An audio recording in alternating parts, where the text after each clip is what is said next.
मैं जो आम तौर पर मीट भी नहीं खरीद पाता, एक ब्लाइंड डेट पर $multi-million की सुपरकार चला रहा था। सबको लगा कि मैं जिंदगी का मजा ले रहा एक टॉप टियर अमीर लड़का हूँ, लेकिन फिर मैंने 6 युआन का स्पाइसी हॉट पॉट निकाला और खूबसूरत सीईओ को दे दिया। पूरे इंटरनेट ने मुझे पागल कहा, यहाँ तक कि टॉप सेलिब्रिटीज को भी लगा कि मैं मुश्किल में पड़ रहा हूँ, लेकिन उन्हें यह नहीं पता था कि मैं सिर्फ एक फूड डिलीवरी करने वाला लड़का था। उसी समय फोन पर एक घमंडी और बेसब्र आवाज आई, आधी रात हो गई है ना? 1 लाख युआन लो या रहने दो। मेरी पलकें फड़की, मेरी सांसें तेज हो गईं। 1 लाख युआन मेरी बहन जाओ हान अभी भी आईसीयू में है। अगले हफ्ते की सर्जरी में ठीक 1 लाख युआन कम लगेंगे। इतने पैसे के लिए मैं लगातार 3 महीने से पूरी रात खाना डिलीवर कर रहा हूँ। मैं लगभग थक चुका हूँ, ले लो। बिना किसी हिचकिचाहट के मेरी आवाज तेज और कठोर थी। महाराज, पैसा आ गया है, आप जो भी कहेंगे मैं करूंगा। मैं जियांगचेंग के डिलीवरी सर्कल में मशहूर हूँ। हर कोई मुझे वर्कहॉलिक कहता है। मेरे लिए बस एक ही मोटो है, पैसा बोलता है। लाइन के दूसरी तरफ यंग वांग, जो दूसरी पीढ़ी का अमीर लड़का था, ने मजाक उड़ाया। ठीक है, तुम्हें पता है तुम्हारे लिए क्या अच्छा है? काम आसान है। मेरे लिए Michelin 3 star restaurant, starlight restaurant. जाओ। मेरे बूढ़े आदमी को एक बाघिन से शादी करने के लिए मजबूर किया जा रहा है। वो उसके दीवाने हैं। बाघिन यंग वांग पर दांत पीस रही है। मैंने सुना है कि उसका वजन 200 पाउंड है, चेहरे पर निशान है और उसका गुस्सा डायनामाइट जितना जबरदस्त है, एक जीता जागता टैंक। मैं जियांगचेंग में एक बदनाम औरतों का दीवाना हूँ। ऐसे राक्षस से शादी करना गायब होने से भी बुरा है। इसलिए मुझे चाहिए कि तुम अपनी फटी हुई डिलीवरी यूनिफॉर्म पहनो और उससे नफरत करो। याद रखना, जितना घमंडी उतना अच्छा, जितना चापलूसी करने वाला उतना अच्छा। कुत्ते की तरह गाली दो, भले ही तुम उसके मुंह पर रेड वाइन फेंक दो, सब ठीक है, जब तक तुम ब्लाइंड डेट खराब नहीं कर देते। 1 लाख युआन तुरंत आपके अकाउंट में जमा हो जाएंगे। 20,000 युआन डिपॉजिट है। मैंने पहले ही अपना प्रॉफिट कमा लिया है। अगले ही सेकंड मेरे फोन से एक साफ नोटिफिकेशन साउंड बजता है, एलिपे को 20,000 युआन मिले। मेरी आंखें तुरंत चमक उठती हैं। चिंता मत करो मिस्टर यंग वांग, मैं लोगों को घिनौना बनाने में प्रोफेशनल हूँ। फोन रखकर मैं अभी अपने इलेक्ट्रिक स्कूटर पर बैठा ही था कि अचानक मेरे दिमाग में एक ठंडी मैकेनिकल आवाज गूंजी। होस्ट को मिले एक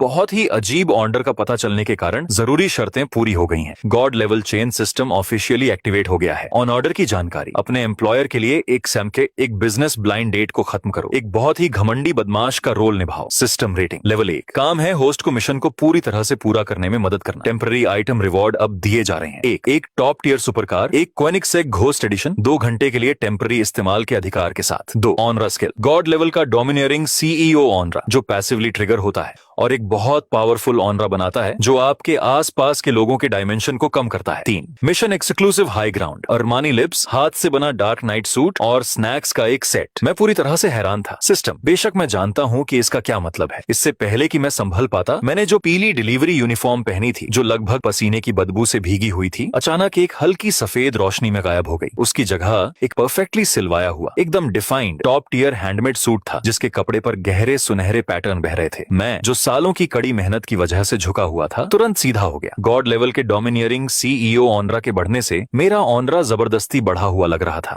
मेरा पहले से ही हैंडसम और मजबूत चेहरा अब एक ठंडी और अलग हवा दे रहा था। दबाव का एहसास जैसे अनगिनत लोगों की किस्मत को कंट्रोल कर रहा हो। उसके बाद एक पुराने जानवर की धीमी दहाड़ जैसी हल्की दहाड़, एक बम फटा और एक कोएनिग्सेक सुपरकार अचानक से प्रकट हो गई। दुनिया भर में सिर्फ 6 कोएनिग्सेक बनाई गई, जिनकी कीमत 120 मिलियन थी। सड़क पर पैदल चलने वाले लोग उसकी आवाज से कांप उठे और एक साथ अपना सिर घुमाने लगे। फिर सब हैरान रह गए। हे भगवान, ये तो एक भूतिया कार है। क्या यह कार असली है? जियांगचेंग का सबसे अमीर आदमी भी इसे नहीं खरीद सकता। उस आदमी को देखो, हे भगवान, वो कितना हैंडसम है। उसका ऑनरा डरावना है, मैं उसकी आंखों में देख भी नहीं सकती। पास से गुजर रही कई जवान लड़कियां चिल्लाईं, उनके पैर कांप रहे थे। मैंने एक गहरी सांस ली, कार की सीधी चाबी पकड़ी और धीरे से एक प्यारी सी मुस्कान दी। यंग मास्टर यंग वांग, क्योंकि तुम चाहते हो कि मैं घमंडी बनूं, तो मैं तुम्हें दिखाता हूं कि असली डायमेंशनल रिडक्शन क्या होता है। 20 मिनट बाद जियांगचेंग के टॉप मिशेलिन 3 स्टार पेजी रेस्टोरेंट स्टारी स्काई में एंट्रेंस पर एक डरावनी आवाज अचानक रुक गई। 2 कैंची जैसे दरवाजे धीरे धीरे खुले। मैं अपने एकदम सही सिलवाए हुए काले सूट और जूतों में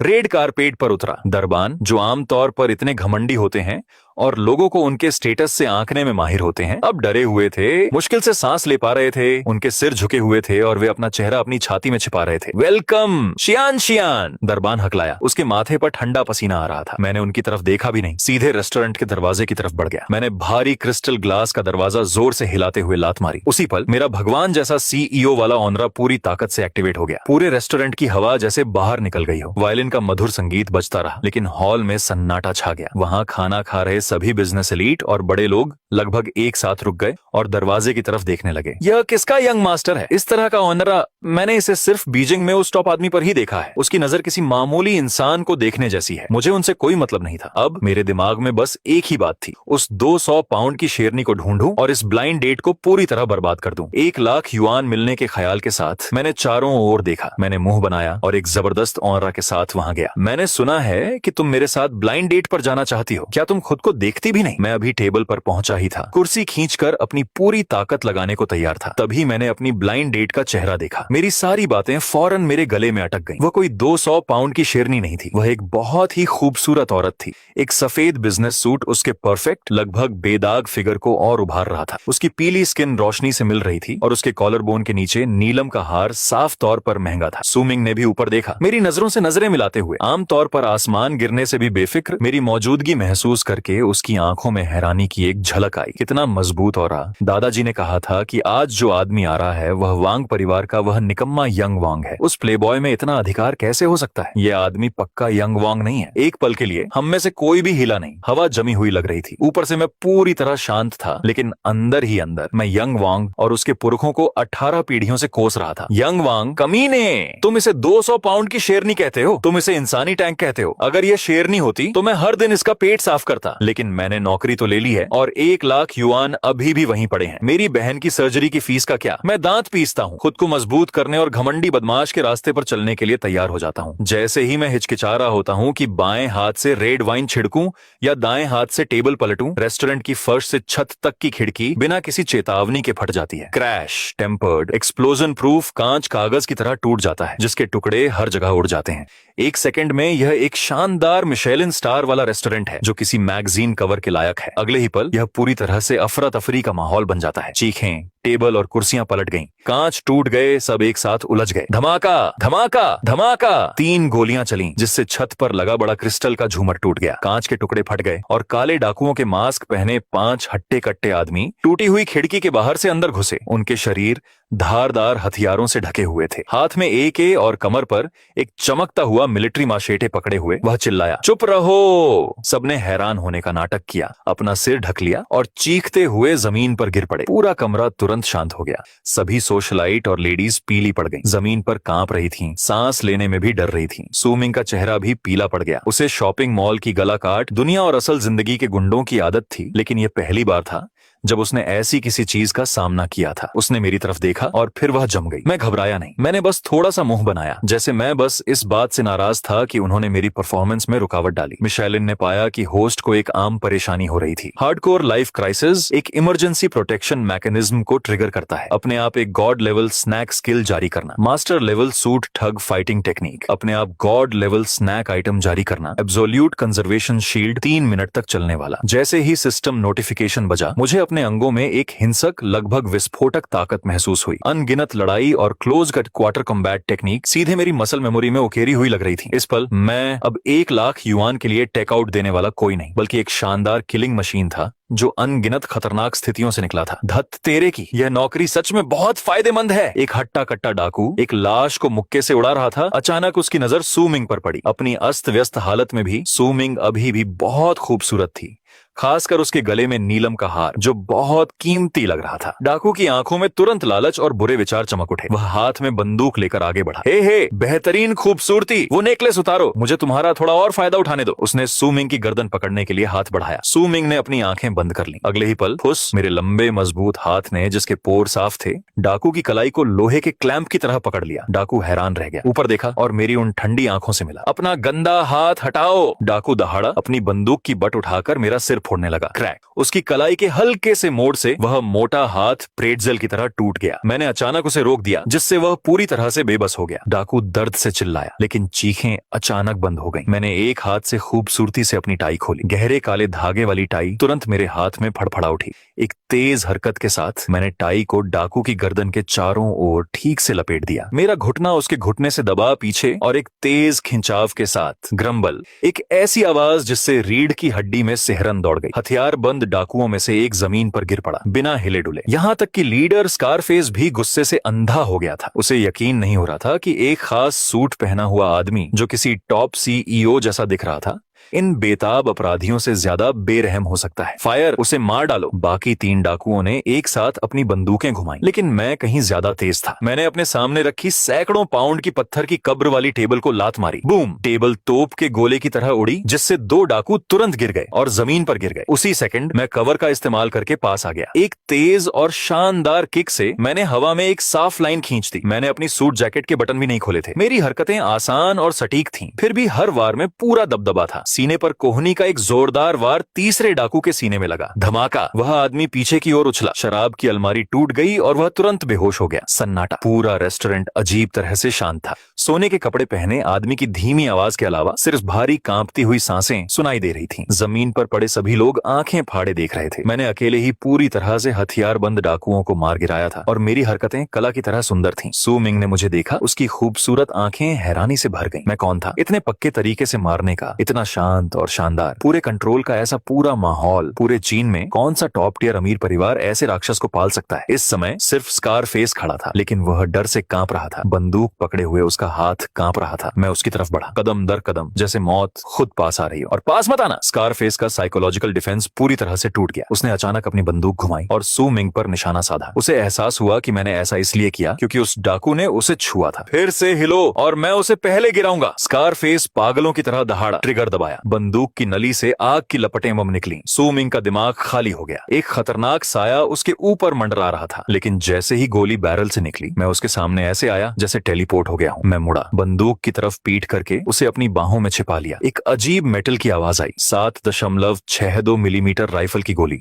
जो इंसान के शरीर को भेद सकती थी, मेरे सूट जैकेट के पिछले हिस्से पर ऐसे लगी जैसे किसी अदृश्य स्टील की दीवार से टकराई हो। गोली तुरंत खराब हो गई। कालीन पर हल्की क्लिक की आवाज के साथ लटक गई। मेरा शरीर हिला तक नहीं। पूरा कमरा पूरी तरह से पागल हो गया। स्कारफेस खराब गोली को ध्यान से देख रहा था, जैसे उसने कोई भूत देख लिया हो। अगले ही पल वह घुटनों के बल गिर गया। उसकी जांघें तुरंत भीग गईं। एक भूत! मैंने धीरे से अपना सिर घुमाया। उसकी तरफ देखने की भी जहमत नहीं उठाई, बस अपनी उंगली से एक झटका मारा। मेज पर रखा एक चांदी का कांटा तुरंत एक ठंडी चमक में बदल गया, जो ठीक उसकी कलाई में लगी जहां उसने बंदूक पकड़ी थी। उसका पूरा हाथ उसके पीछे दीवार से चिपक गया था। बचा हुआ गोंद फिर से फट गया, लेकिन संकट पूरी तरह से खत्म हो गया था। डाकुओं के खिड़की तोड़कर पूरी तरह से खत्म होने तक 3 मिनट बीत चुके थे। मैंने नीचे देखा, ली वेई की अस्त व्यस्त आस्तीन से अपनी पकड़ हटाई और वापस सू मिंग की ओर देखा। सू मिंग मेरी ओर देख रही थी। उसकी नजरें वहीं टिकी हुई थीं, मुझ पर। 20 साल से ज्यादा समय से जमा हुआ उसका दिल बुरी तरह टूट गया था, लगभग बेकाबू होकर धड़क रहा था। उसने अपना मुंह खोला। उसकी आवाज, हैरानी की बात है कि गहरी थी। उसके लगभग परफेक्ट चेहरे को देखकर मैंने मन ही मन आह भरी। मैं बदमाश कैसे बन सकता हूँ? मैं होंग जानकिन को कैसे पा सकता हूँ? मैं सच में उसे किस करने की हिम्मत नहीं कर पा रहा हूँ। तो बड़ी बेपरवाही से मैं मुड़ गया, उसे एक ठंडे चेहरे के साथ छोड़कर, और धीमी, थोड़ी अफसोस भरी आवाज में कहा, तुम बहुत सुंदर हो। मैं ये रोल नहीं ले रहा हूँ। ये कहकर मैं बिना पीछे देखे रेस्टोरेंट से बाहर चले गए। मेरे पीछे का नजारा छिपी हुई पावर और शोहरत का ऑरा फैला रहा था, और पीछे सिर्फ गंदगी छोड़ गया था। रेस्टोरेंट के बाहर ये कंफर्म करने के बाद कि आसपास कोई नहीं है, मेरी जबरदस्त पावर का ऑरा तुरंत गायब हो गया। सूट गायब हो गया और मैं पीली डिलीवरी यूनिफॉर्म वाला इंसान बन गया। तो मैंने ठंडा पसीना पोंछा। इससे मैं बहुत डर गया था। सिस्टम शील्ड का शुक्र है, वरना आज मेरा काम तमाम हो जाता। लेकिन पीछे मुड़कर देखने पर स्टाइल का वह शो वाकई बहुत मजेदार था। बस अफसोस है कि मैंने 1 लाख युआन नहीं कमाए। मुझे अभी भी सर्जरी के लिए पैसे जुटाने के लिए खाना डिलीवर करना है। मैंने अपना सिर हिलाया, छाया में पार्क किए अपने इलेक्ट्रिक स्कूटर पर चढ़ा, हैंडल बार घुमाए और रात में कूद गया। मुझे पता नहीं था कि रेस्टोरेंट के एक कोने में सू मिंग का एक छोटा स्टेल्थ ड्रोन लगातार काम कर रहा था, बोर्ड और अपने परिवार को यह साबित करने के लिए कि उसे सूट की जरूरत नहीं है। सू मिंग ने पहले ही डार्क वेब पर एक एनक्रिप्टेड लाइव स्ट्रीम शुरू कर दी थी। इस बीच मैं $1 बिलियन की सुपरकार में पहुंचा। अकेले ही हानफू में 5 लोगों को हराया, अपने शरीर से गोलियां खाई और आखिरी शब्द छोड़े, तुम बहुत सुंदर हो। ये सब पहले ही पूरे इंटरनेट पर फैल चुका था, जिसमें जियांग चेंग और शहरी गांव भी शामिल थे। तंग और अंधेरे किराए के घर में कमरे में अचार वाले पत्ता गोभी नूडल्स की खुशबू के साथ एक खुशबू हवा में फैल गई। मैंने बड़ी सफाई से इंस्टेंट नूडल सीजनिंग का पैकेट खोला, उसे एक कागज के कटोरे में डाला, गर्म पानी डाला और ढक्कन को एक पीली पड़ चुकी सेकंड हैंड किताब से दबा दिया। अभी आधे घंटे पहले मैं एक मिशेलिन स्टार रेस्टोरेंट में बेमिसाल मास्टरमाइंड था। हानफू में एक औरत को आसानी से काबू में कर रहा था, 120 मिलियन युआन की घोस्ट स्पोर्ट्स कार चला रहा था और 1 अरबपति महिला CEO का दिमाग खराब कर रहा था। और अब मैं अभी भी वही डिलीवरी ड्राइवर हूँ जो 1 लाख युआन की सर्जरी फीस की चिंता कर रहा है, एक सॉसेज भी नहीं खरीद सकता। Beep beep beep. जैसे ही मैं अपना कांटा उठाने वाला था, मेरे बेड साइड टेबल पर रखा पुराना एंड्रॉइड फोन अचानक जोर से वाइब्रेट करने लगा, जैसे उस पर कोई भूत सवार हो। नोटिफिकेशन मुझ पर बरस पड़े और पॉपअप आते रहे। पुराने फोन की स्क्रीन बहुत गर्म हो रही थी, जैसे अभी फटने वाली हो। क्या बकवास है, ये इन्फेक्टेड है। मैंने भौहें चढ़ाई और अपना फोन उठाया। धमाका सबसे हैंडसम और रहस्यमयी बेवकूफ की तलाश। धमाका नंगे हाथों से एक मोटे आदमी को काबू करना। असली सूट पहने गुंडे। हॉट अरबपति आइस क्वीन सीईओ सू मिंग का जबरदस्ती शादी का लाइव स्ट्रीम। अचानक एक बेमिसाल मर्द भगवान को सामने लाता है। तुम बहुत खूबसूरत हो वाली बात वायरल हो गई,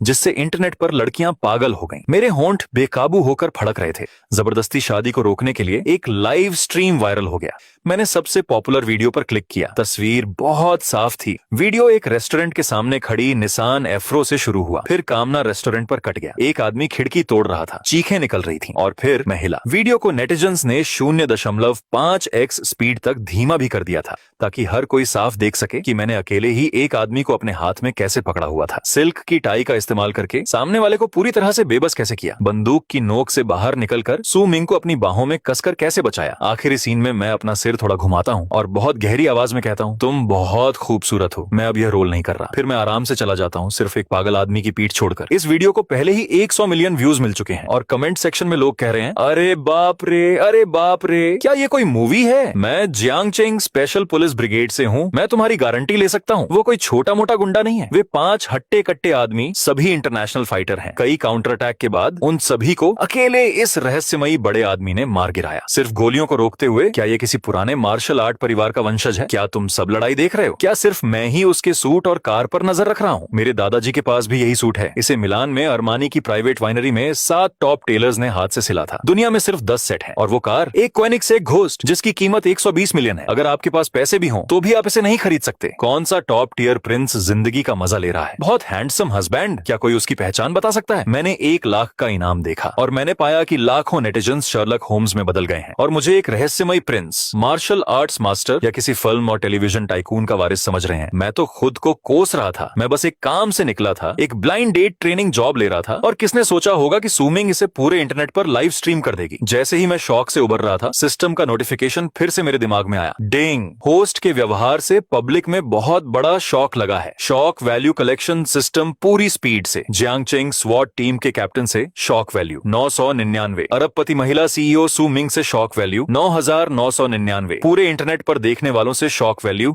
1000, 1000, 1000। सिस्टम पैनल पर नंबर तेजी से उछले। 10,000, 1 लाख, 5 लाख, 1000, आखिर में बढ़कर 15 लाख हो गए। डिंग, बधाई हो host, total shock value 15 lakh point से ज्यादा हो गई है। सिस्टम शॉप ऑफिशियली खुल गई है। होस्ट शॉप में किसी भी परमानेंट एबिलिटी, पैसे, लाइफ स्पैन या गॉड लेवल आइटम के बदले शॉक वैल्यू का इस्तेमाल कर सकता है। मेरी सांस लगभग रुक गई थी। अभी मुझे सबसे ज्यादा किस चीज की जरूरत है? पैसा, अपनी जान बचाने के लिए पैसा। बिना किसी हिचकिचाहट के मैंने अपने दिमाग से सिस्टम की दुकान खोली। सिस्टम, नकदी के लिए विनिमय। डिंग, मेजबान की जरूरतों का पता चला। 5 लाख शॉक पॉइंट्स का उपभोग करना। 2 मिलियन RMB के लिए एक्सचेंज किया गया। विदेशी ऑफशोर फंडों के माध्यम से सिस्टम द्वारा फंड को कानूनी रूप से लॉन्ड्रिंग किया गया है। टैक्स स्वचालित रूप से भुगतान किए गए हैं, बिल्कुल सुरक्षित। अगले ही second agriculture bank of China का एक टेक्स्ट मैसेज मेरे फोन पर आया। 4399 में समाप्त होने वाले मेरे खाते में 15 अगस्त को 23:12 पर 2 मिलियन RMB प्राप्त हुए। वर्तमान शेष 2,01,250 RMB। 2 मिलियन। मैंने शून्य की उस स्ट्रिंग को गौर से देखा। मेरी आंखें तुरंत लाल हो गईं। जो लोग बार बार वास्तविकता से कुचले नहीं गए हैं, उन्हें पता नहीं है कि यह धनराशि कितनी भारी है, लेकिन अब सर्जरी की फीस है और सबसे अच्छा फॉलो अप न्यूट्रिशन फीस भी है। मैं इसे जियांगचेंग के सबसे अच्छे स्पेशल केयर वार्ड में भी ट्रांसफर कर सकता हूँ। आखिरकार भगवान ने मुझे नहीं मारा। मैंने अपनी मुट्ठी कसकर बंद की और उस सांस को बाहर निकाला जो बहुत देर से मेरी छाती पर दबाव डाल रही थी। डिंग, होस्ट के पास अभी 1 मिलियन शॉक पॉइंट्स बचे हैं। इसे परमानेंट सेल्फ डिफेंस एबिलिटी से बदलने की सलाह दी जाती है। जल्दी से शांत हो जाओ। आज मैंने रेस्टोरेंट में सूट पहने हुए फिगर को आसानी से हरा दिया, लेकिन वह सिर्फ एक टेम्पररी स्किल थी। अब पूरा इंटरनेट मुझे ढूंढ रहा है। अगर मुझे सच में खतरा होता है तो मेरे शरीर के साथ जो पूरे साल इंस्टेंट नूडल्स खाता है, मैं शायद एक ठग को भी नहीं हरा पाऊंगा। सिस्टम, एक परमानेंट स्किल से बदले। डिंग, 1 मिलियन शॉक पॉइंट्स खर्च खर्च हो गए। बधाई हो होस्ट, आपने एक परमानेंट गॉड लेवल स्किल हासिल कर ली है। God level driving mastery. Skill description, host दुनिया की सभी गाड़ियों में पूरी तरह से मास्टर हो जाएगा, पहिए वाली, ट्रैक वाली, यहाँ तक कि सस्पेंस वाली भी। चाहे वह सुपरकार हो, टैंक हो या फाइटर जेट हो, आपके हाथों में वे फिजिक्स के नियम तोड़ देंगे। इंसान और मशीन के बीच एकदम सही तालमेल की भगवान जैसी हालत तक पहुंच जाएंगे। अंदर जानकारी का एक बहुत बड़ा फ्लो मेरे दिमाग पर बमबारी करता है। गाड़ी का centre of gravity, tyre grip, aerodynamics, extreme drifting, switching mechanical feedback, अनगिनत ड्राइविंग नॉलेज और मसल मेमोरी तुरंत मेरे शरीर में मिल जाती है। इस समय जब तक मेरे पास स्टीयरिंग व्हील है, मैं दुनिया का सबसे डरावने ड्राइविंग भगवान हूँ। मैं खुशी में अपनी गर्दन घुमाता हूँ। मेरे जोड़ों से एक तीखी चटकने की आवाज आती है। पैसा मेरे अकाउंट में है और स्किल आपकी है। आखिरकार मैंने दिन की अपनी पहली सच्ची रिलैक्स्ड स्माइल दिखाई। लेकिन स्माइल अभी बनी भी नहीं थी कि अचानक कमजोर बेचारा सिक्योरिटी दरवाजा जोर से लात मारकर खोला गया, जिससे दीवारों से प्लास्टर गिरने लगा। तुरंत एक गुस्से वाली चीख सुनाई दी, लिंचेन, कमीने, यहाँ से निकल जाओ। यह चीख इतनी घमंडी थी कि ऐसा लगा जैसे छत उड़ गई हो। मेरी मुस्कान तुरंत गायब हो गई, मेरी आंखें ठंडी हो गईं। मैं पास गया और सिक्योरिटी दरवाजा खोल दिया। बाहर यंग वांग खड़ा था। उसने फूलों वाली शर्ट, मोटी सोने की चेन पहनी हुई थी और उसका चेहरा गुस्से से भरा हुआ था। उसके पीछे 3 बॉडीगार्ड थे, हर एक 6 फीट से ज्यादा लंबा था। यंग वांग अंदर गया और अपने हाथ से नाटकीय ढंग से अपनी नाक पर पंखा झलने लगा। उसका चेहरा नफरत से भरा हुआ था। ये कैसी झोपड़ी है, इसमें मरे हुए चूहों और इंस्टेंट नूडल्स की बदबू आ रही है। इससे तो सुअरों का बाड़ा भी अच्छा है। उसने दरवाजे के पास कूड़ेदान को लात मारते हुए कहा। उसका घमंड चरम पर था। लिंचेन, क्या तुम जीने से थक गए हो? यंग वांग के चेहरे का भाव अचानक बदल गया। मेरी तरफ उंगली उठाकर गाली देते हुए, मैंने तुम्हें डिपॉजिट दिया था ताकि तुम बदमाश बन सको और सू मिंग के परिवार की उस शेरनी से नफरत कर सको। और तुम कहाँ हो? मैं सड़क के उस पार कॉफी शॉप पर 2 घंटे इंतजार करता रहा और तुम्हारी परछाई तक नहीं देखी। मुझे मुड़ना पड़ा और सू मिंग के परिवार को खड़ा करने के लिए मेरे पापा से बहुत डांट पड़ी, क्योंकि सू मिंग का लाइव स्ट्रीम कैमरा हमेशा यंग वांग पर लॉक रहता था और साथ ही उस जबरदस्त और हाई फैशन कॉस्ट्यूम के साथ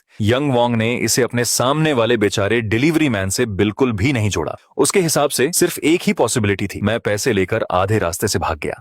यंग वांग को और गुस्सा आया। उसने हाथ उठाकर अपने पीछे खड़े 3 बॉडीगार्ड्स पर चिल्लाया, इसे तोड़ दो, इस पूरे घर को तोड़ दो और इस लड़के की टांगे तोड़ दो। इसने मेरे पैसे लेने की हिम्मत की और काम नहीं किया। मैं इसे 10 गुना ज्यादा थूकने पर मजबूर करूंगा। हाँ, छोटे मालिक। तीनों हट्टे कट्टे आदमी मुस्कुराए और अपनी मुट्ठियां भींच ली, जिससे चटकने की आवाज आई और कदम दर कदम मुझे घेर लिया। अगर ये आधा घंटा पहले होता तो शायद मैं सच में 2 बार सोचता, लेकिन अब मैंने सिस्टम की शुरुआत का अनुभव किया है। गोलियों का सामना करने और अभी अभी 2 मिलियन और एक permanent God level driving skill पाने के बाद इस तरह का आदमी मेरी नजर में अकेले चलने वाले 3 हस्की से अलग नहीं है। तुमने अभी कहा था कि तुम मेरी टांगे रास्ते से हटाने वाले हो। मैंने अपनी आंखें उठाई और शांति से यंग वांग को देखा। यंग वांग का दिल अचानक धड़क उठा। उसे अचानक लगा कि मेरी नजर गलत है। बहुत ठंडी, एक बर्फ की गुफा की तरह, जैसे किसी खत्म हो चुके इंसान को देख रही हो। सिस्टम ने लो लेवल उकसावे का पता लगाया। System passive skill primary absolute pressure अपने आप चालू हो गया। जैसे ही तीनों बॉडीगार्ड मुझे छूने वाले थे, बूम, मेरे शरीर से अचानक एक अजीब तरह का दबाव फूट पड़ा। पहले वाला रौबदार सीईओ वाला ऑनरा बहुत ऊंचा और ताकतवर था, लेकिन अब यह प्रेशर खतरे का पूरा ऑनरा था। तीनों बॉडीगार्ड की नजरों में उनके सामने वाला दुबला पतला डिलीवरी मैन अचानक एक जानलेवा देवता में बदल गया था, जो अनगिनत खतरों से निकला था। हवा जम गई और टेम्परेचर जमने के पॉइंट तक गिर गया। एक अनदेखे हाथ ने उनके गले कसकर पकड़ लिए, जिससे उन्हें सांस लेने में भी दर्द हो रहा था। वे अपना सिर उठाने की हिम्मत नहीं कर पा रहे थे। ठंडा पसीना उनकी पीठ से बारिश की तरह बह रहा था। उनका पूरा शरीर छलनी की तरह कांप रहा था। तुम क्या कर रहे हो? उठो, उसे मारो। यंग वांग पूरी तरह से हैरान रह गया। वह आगे बढ़ा और बॉडीगार्ड को पीठ पर लात मारी, लेकिन वे तीनों वहीं चिथड़े की तरह पड़े रहे। आवाज निकालने की हिम्मत नहीं कर रहे थे, क्योंकि सिर्फ उन्हें पता था कि अगर उन्होंने हिलने की हिम्मत की तो मैं सच में उन्हें पूरी तरह गिरा दूंगा। मैंने जमीन पर पड़े कचरे को नजरअंदाज किया और सीधे यंग वांग की ओर एक एक कदम बढ़ाकर चला। और पास मत आना। यंग वांग आखिरकार घबरा गया। मेरे हर कदम के साथ उसे ऐसा लग रहा था जैसे कोई पत्थर उसकी छाती पर दबा हुआ है, जिससे सांस लेना मुश्किल हो रहा था। और उसके पैर ऐसे लग रहे थे जैसे उनमें सीसा भरा हो, और वह भाग नहीं पा रहा था। मैं उसके पास गया, उसे नीचे देखा और फिर वह टूटा हुआ एंड्रॉयड फोन बाहर फेंक दिया। मेरी उंगलियां उस स्क्रीन पर उड़ रही थी और एक भगवान लेवल के हैकर ने एक्टिवेट करने के लिए टेम्पररी तौर पर 10 सेकंड उधार लेने की एबिलिटी में मास्टरी कर ली। इस तरह के सिस्टम के लिए जो एक लोअर डायमेंशन है, थोड़ी सी पावर उधार लेना भी असली दुनिया के सभी फायरवॉल को तोड़ने के लिए काफी है। सिर्फ 2 सेकंड में मैंने सीधे यंग वांग के इंटरनल सिस्टम, लेटेस्ट आईफोन के अंदरूनी सिस्टम को हैक कर लिया। यंग वांग अभी भी जिद कर रहा था, तुम इस बेकार फोन से क्या दिखा रहे हो?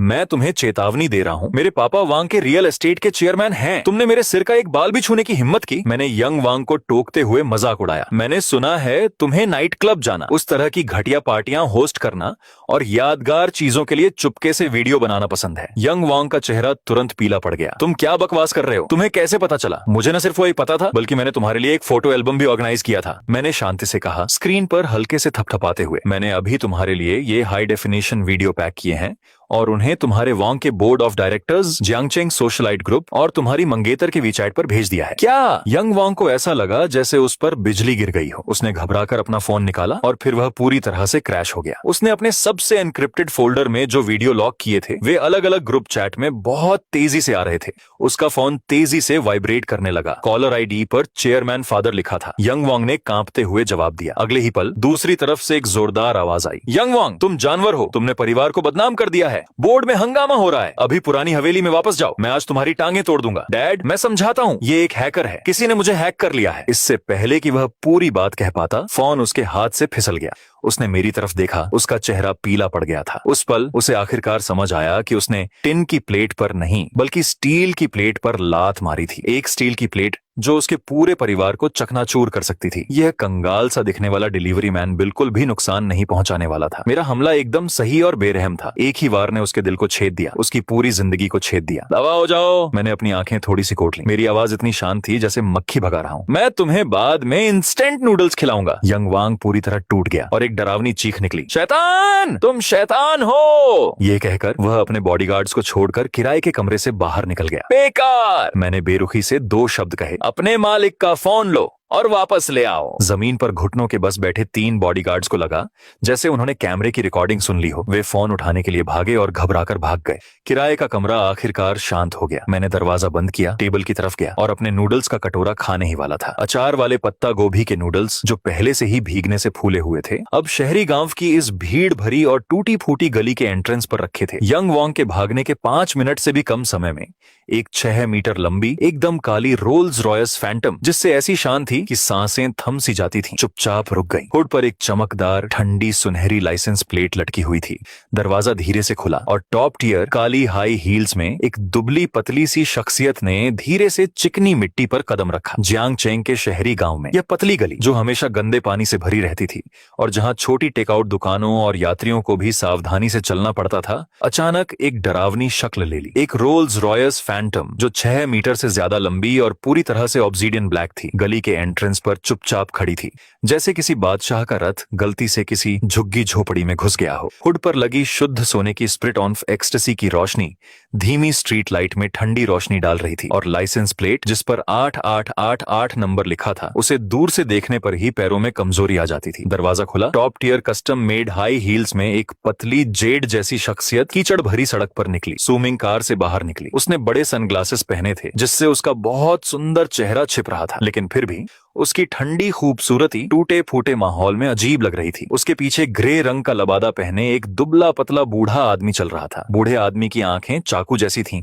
उसकी कनपटी उभरी हुई थी और वह चुपचाप चल रहा था। मास्टर फू, डार्क मिरर सेक्ट के असली मास्टर, क्या यह सच में वह जगह है? मिस, मास्टर फू ने अपने आसपास की टूटी फूटी इमारतों को देखते हुए भौहें चढ़ाईं। उसकी आवाज में कंफ्यूजन था। ड्रोन ने जो आखिरी सिग्नल पकड़ा था वह सच में इसी इलाके में गायब हो गया था, लेकिन हम अपने नंगे हाथों से हान डाकुओं को पूरी तरह से बेबस नहीं कर सकते थे। एक बेमिसाल मालिक जो अपने नंगे शरीर से राइफल की गोलियों को रोक सकता था, ऐसी जगह पर कैसे रह सकता था? मास्टर फू, आप समझ नहीं रहे हैं। सूमिंग ने गहरी सांस ली। उसकी आंखों में एक तरह की कट्टरता चमक उठी। इस तरह जो लोग सच में सबसे ऊंचे मुकाम पर होते हैं, उन्हें अब पैसे और लग्जरी की परवाह नहीं होती। वे सादगी की ओर लौटना चाहते हैं, दुनिया के सितारों की तरह बेहतर बनना चाहते हैं। अपने सामने गंदे और टूटे फूटे शहरी गांव को देखकर उसकी आवाज और भी पक्की हो गई। यह बात कि वह आराम से 120 मिलियन युआन की घोस्ट स्पोर्ट्स कार चला सकती थी और फिर ऐसी जगह गायब हो सकती थी, यह साफ दिखाता था कि उसका लेवल आम लोगों की समझ से परे था। आज चाहे कुछ भी हो जाए, मुझे उसे ढूंढना ही होगा और खुद जाकर उसे धन्यवाद देना होगा। तभी थोड़ी दूर आगे एक टूटा फूटा लोहे का सिक्योरिटी दरवाजा अंदर से धक्का देकर खोला गया।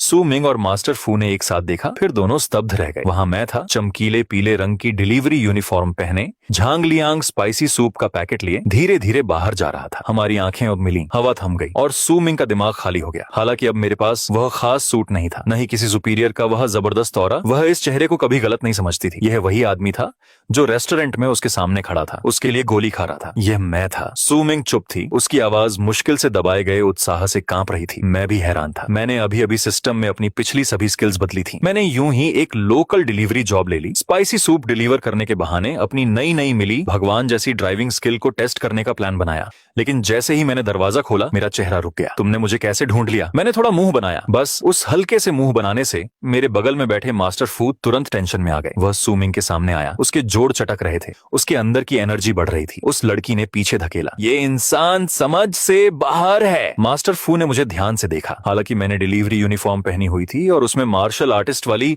जरा सी भी वुडांग एनर्जी नहीं थी। फिर भी मास्टर फू की नजर में मैं और भी डरावना था। मैं एक ब्लैक होल जैसा था, पूरी तरह से समझ से बाहर। कोई जो अपने नंगे शरीर से गोलियों को रोक सके। अंदर की एनर्जी का कोई बड़ा मास्टर भी नहीं। बाहरी एनर्जी का तो छोड़ ही दीजिए, ऐसा कर सकता था। हालांकि सू मिंग ने मास्टर फू को एक तरफ धकेला और सीधे मेरे पास चली गई। फिर मास्टर फू की भूत जैसी नजरों के नीचे उसने बिना किसी हिचकिचाहट के 90 डिग्री झुककर मुझे प्रणाम किया। सर, आप बहुत अच्छे हैं। सू मिंग आपको कभी नहीं भूलेगी। उसने अपना सिर उठाया। उसकी आंखें तारीफ से भरी थीं। फिर उसने मेरी डिलीवरी यूनिफॉर्म पर नजर डाली। मैंने फिर से आपके हाथ में रखी मसालेदार कैंडी को देखा। बिना किसी नफरत के उसने तुरंत अपने दिमाग में पूरा सीन बना लिया। मैं सच में जिंदगी जी रहा हूँ। सबसे आम कपड़े पहन रहा हूँ, सबसे आम खाना खा रहा हूँ, दुनिया की इस दुनिया में अपनी चालाकी को निखार रहा हूँ। इस लेवल की समझ, यह नजरिया, वो अमीर दूसरी पीढ़ी के वारिस जो सिर्फ कार रेस करना और लड़कियों को पिक करना जानते हैं, मेरी एक उंगली के बराबर भी नहीं हो सकते। मुझे देखते हुए उसने अपना मुंह खोला।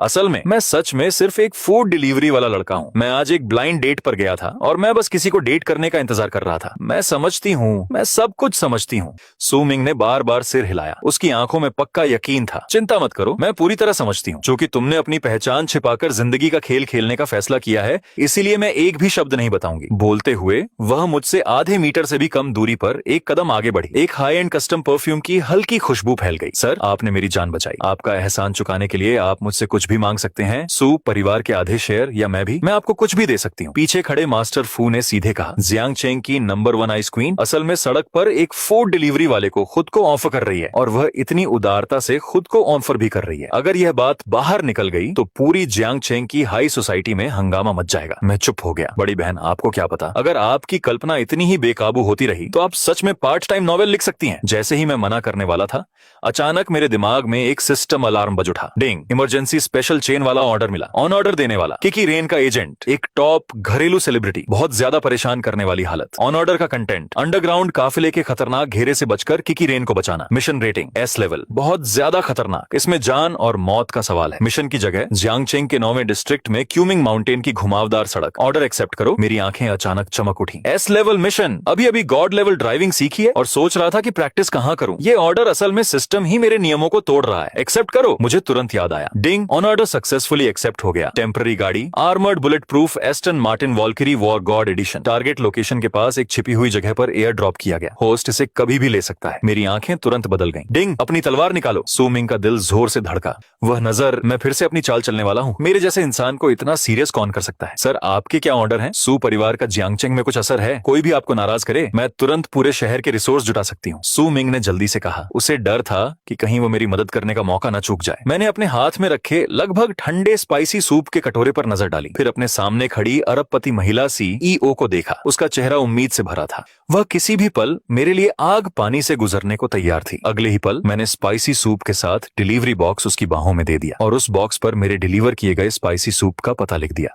यह कहने के बाद मैं मुड़ा और अपने पुराने इलेक्ट्रिक स्कूटर पर सवार हो गया। बिना पीछे देखे एक ही लाइन बोली, मैं एक बड़े स्टार को बचाने जा रहा हूँ। स्कूटर काला धुआं छोड़ते हुए रात में गायब हो गया और सिर्फ अरबपति CEO पहाड़ की चोटी पर खड़ी रह गई। उनके हाथ में मसालेदार कैंडी का टपकता कटोरा था। उन्हें बिल्कुल भी पता नहीं था कि क्या हो रहा है। जियांग चेंग के बाहरी इलाके में डिस्ट्रिक्ट 9 की घुमावदार पहाड़ी सड़क पर लोकल स्ट्रीट रेसर इस जगह को डेथ हिल मिंगशान कहते थे, जिसके एक तरफ खड़ी चट्टानें थीं और दूसरी तरफ गहरी खाई थी। Boom boom boom. आज रात यह पहाड़ी सड़क पूरी तरह तबाह हो गई थी। एक काली टोयोटा अल्फार्ड मिनी वैन सड़क पर बेतहाशा भाग रही थी। उसकी बॉडी पर डेंट थे, उसकी पिछली विंडशील्ड टूटी हुई थी और उसका पिछला हिस्सा लगभग पूरी तरह से तबाह हो गया था। उसके पीछे 3 बहुत ज्यादा मॉडिफाइड काली Ford F 150 Raptor pickup truck उसके पीछे पीछे आ रहे थे। स्टील बीम, मजबूत बार, बैक स्टेज एरिया और चौड़े व्हील वेल सब लोड किए गए थे। तीनों स्टील के बड़े ट्रक अपने शिकार से खेल रहे थे। बीच बीच में वैन के पिछले हिस्से से टकराने के लिए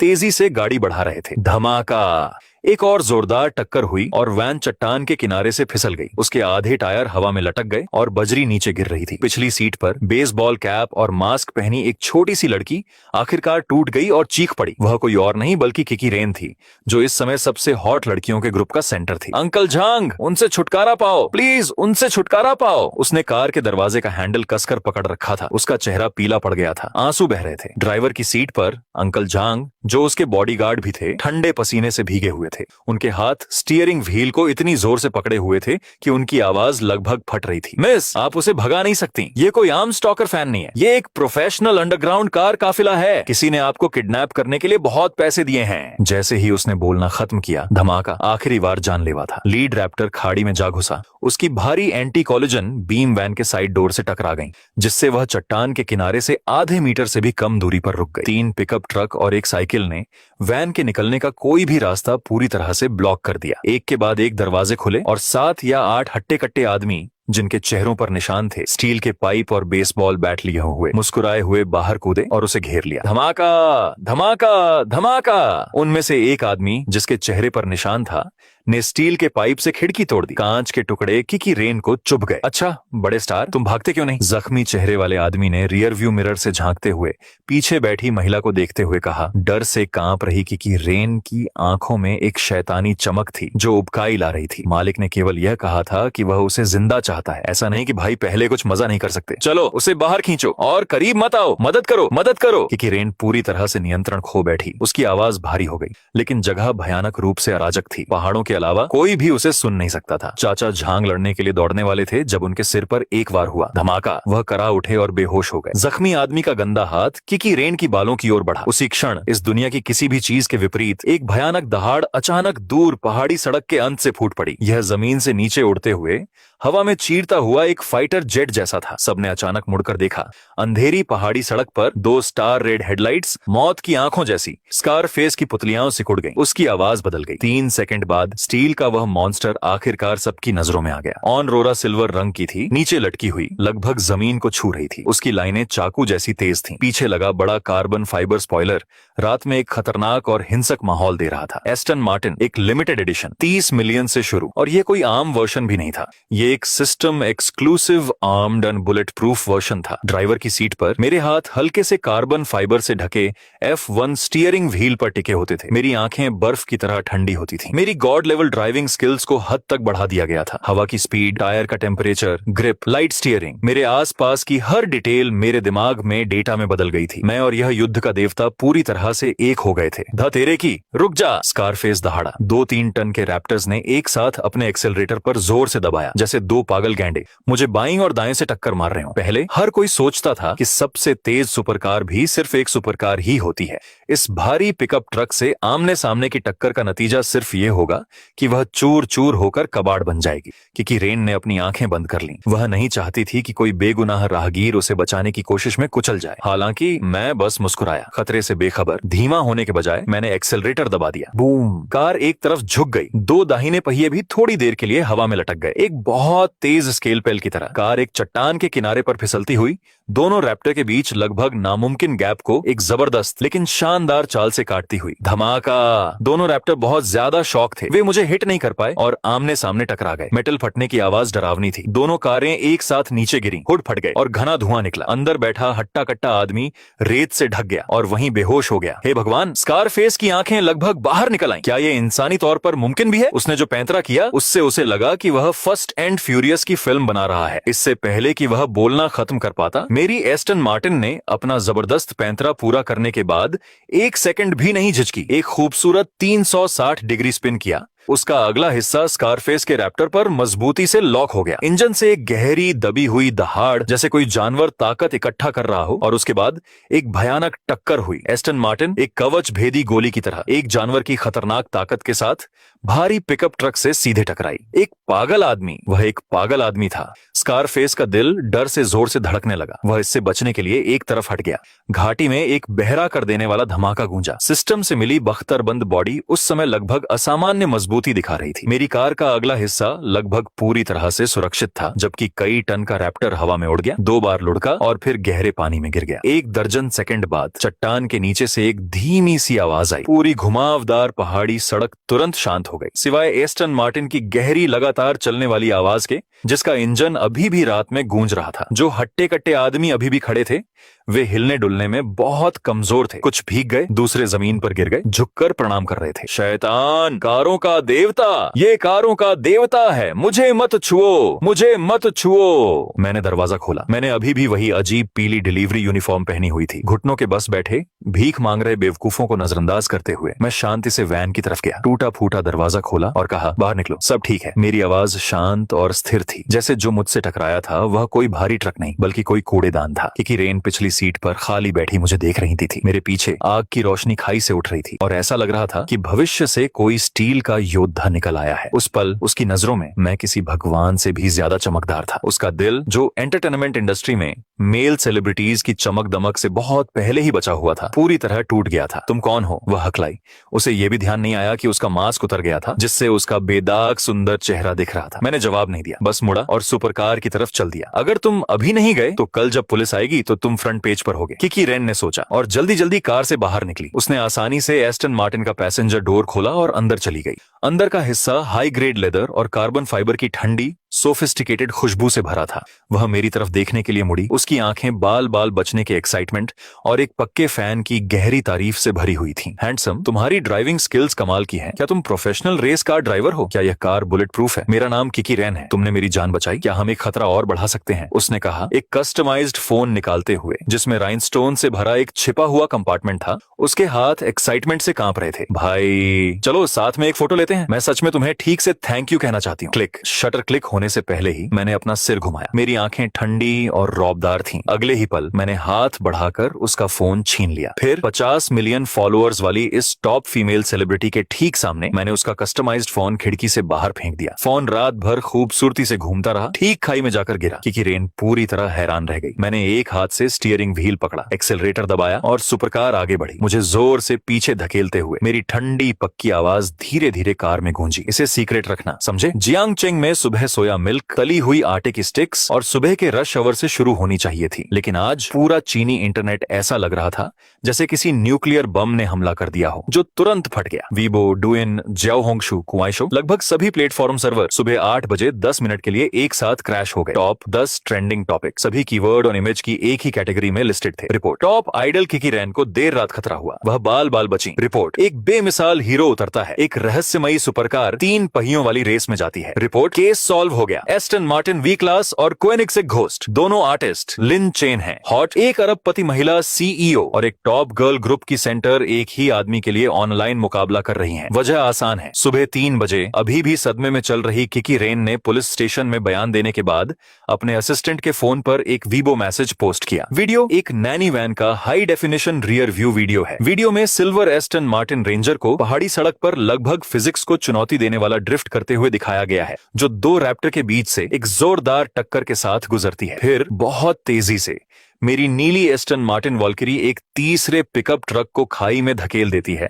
और सोशल मीडिया पर क्वीन किन कैक्सन का लिखा कैप्शन आग की तरह वायरल हो जाता है। कल रात मैं लगभग नरक में गिर ही गई थी, लेकिन मेरा हीरो आ गया, एक खूबसूरत नीली टेल लाइट पर सवार होकर। उसे शोहरत या दौलत की कोई परवाह नहीं है, वह मुझे अपना वी चैट भी नहीं देगा। मैं बस पूरे इंटरनेट को बताना चाहती हूँ मैं उसकी बहुत दीवानी हूँ और उसने एक सुपरस्टार का फोन भी चट्टान से नीचे फेंक दिया। इस तरह के दबंग व्यवहार को कौन रोक सकता है? मैं ऐलान करती हूँ, आज से ये इंटरनेट पर मेरा इकलौता पति है। और भी डरावनी बात यह थी कि टॉप कार शौकीन और हैकर्स तुरंत सामने आए और वीडियो को फ्रेम दर फ्रेम एनालाइज करने लगे। भाइयों, आ गया धमाका। यह एस्टन मार्टिन एक ग्लोबल प्रोडक्शन लाइन है और कार्बन फाइबर की मोटाई और आर्मर की डिटेल्स को देखते हुए यह पक्का एक मिलिट्री ग्रेड कस्टम वर्जन है। इसकी कीमत बहुत ज्यादा है। क्या तुम्हें वो याद है जिसे कल एक मिशेलिन स्टार रेस्टोरेंट में 120 मिलियन युआन की कोएनिग्सेक चलाते समय शरीर पर गोली लग गई थी? केस सॉल्व हो गया है। दोनों कारों की लाइसेंस प्लेट पर न सिर्फ साल लिखा है, बल्कि उस अनकहे एक टॉप लेवल प्रिविलेज कोड का प्रीफिक्स भी है।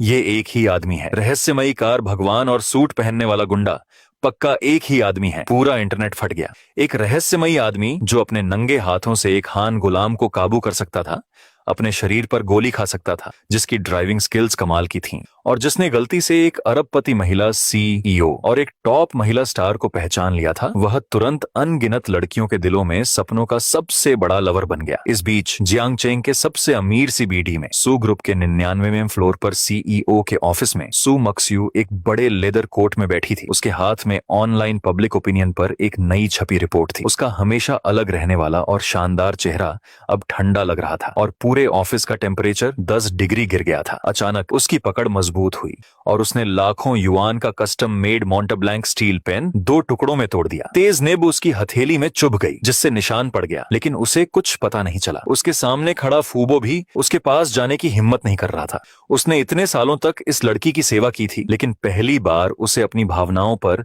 इस तरह काबू खोते देखा था। किन कैक्सिन, सू मक्स्यू ने अपने होंठ काटते हुए सोचा। उसकी आंखों में खुली जलन और अधिकार जताने की भावना थी। उसने कल ही मुझे बचाया था और आज तुम बाहर कूदकर उसे चुराना चाहती हो। एक मामूली एक्ट्रेस जो अपने पोज दिखाने के लिए कैमरे पर निर्भर रहती है, क्या वह उस ऊंचे और ताकतवर ड्रैगन को छूने के लायक भी है? यह कहकर वह खड़ी हुई, इंटरकॉम उठाया और ठंडे मन से पीआर डिपार्टमेंट को उसके पर्सनल वेरीफाइड वीबो अकाउंट पर एक अपडेट पोस्ट करने का आदेश दिया। 3 मिनट बाद एक लाइन का वीबो पोस्ट आया जो एंटरटेनमेंट इंडस्ट्री के मुंह पर तमाचा जैसा था। सू मक्सुएवी, सच्चे हीरो सिर्फ जिंदगी की सबसे अच्छी चीजों की तारीफ करते हैं। जो लोग अटेंशन के लिए स्पॉटलाइट पर निर्भर रहते हैं, उन्हें वहम नहीं होना चाहिए, वह आपकी नहीं है। बूम! पूरा इंटरनेट फिर से फट गया। हे भगवान! सू ग्रुप की महिला सीईओ ने खुद दखल दिया। यह भगवान की लड़ाई है। एक अरबपति रानी एक टॉप महिला आइडल से अपना हक छीनने का वादा पूरा कर रही है, और वह भी सिर्फ एक आदमी के लिए। मुझ में ऐसा क्या है जो हर कोई मुझसे इतनी जलन महसूस कर रहा है? इस बीच इस तूफान के असली सेंटर में मैं शहरी गांव में एक टूटे फूटे सिंगल बेड पर पालथी मारकर बैठा था। दांत भींच रहा था, माथे पर नसें फूली हुई थीं और इतना दर्द सह रहा था जिसकी कल्पना भी नहीं की जा सकती थी। डिंग डिंग डिंग डिंग। मेरे दिमाग में एक सिस्टम नोटिफिकेशन आया जिसकी आवाज गैटलिंग गन जितनी तेज थी। डिंग। 2 शीर्ष स्तर की महिला साधिकाओं को मेजबान का स्नेह पाने की होड़ करते हुए पाया गया। पूरा इंटरनेट हंगामे में था और शॉक पॉइंट तेजी से बढ़ रहे थे। 10,000, 50,000, 1 लाख। बधाई हो मेजबान, आपके शेष शॉक पॉइंट 5 मिलियन से अधिक हो गए हैं। मैं व्यावहारिक रूप से अपने दांतों को पाउडर में पीस रहा था और मन ही मन चिल्लाया, सिस्टम तुरंत एक स्थायी बुनियादी जीन संवर्धन के लिए एक्सचेंज करो। मैं यह भी अच्छी तरह जानता था कि जितनी अधिक प्रसिद्धि उतना ही अधिक खतरा। कल मैंने सिस्टम के अस्थायी कौशल की बदौलत हान डाकुओं को पूरी तरह से कुचल दिया था,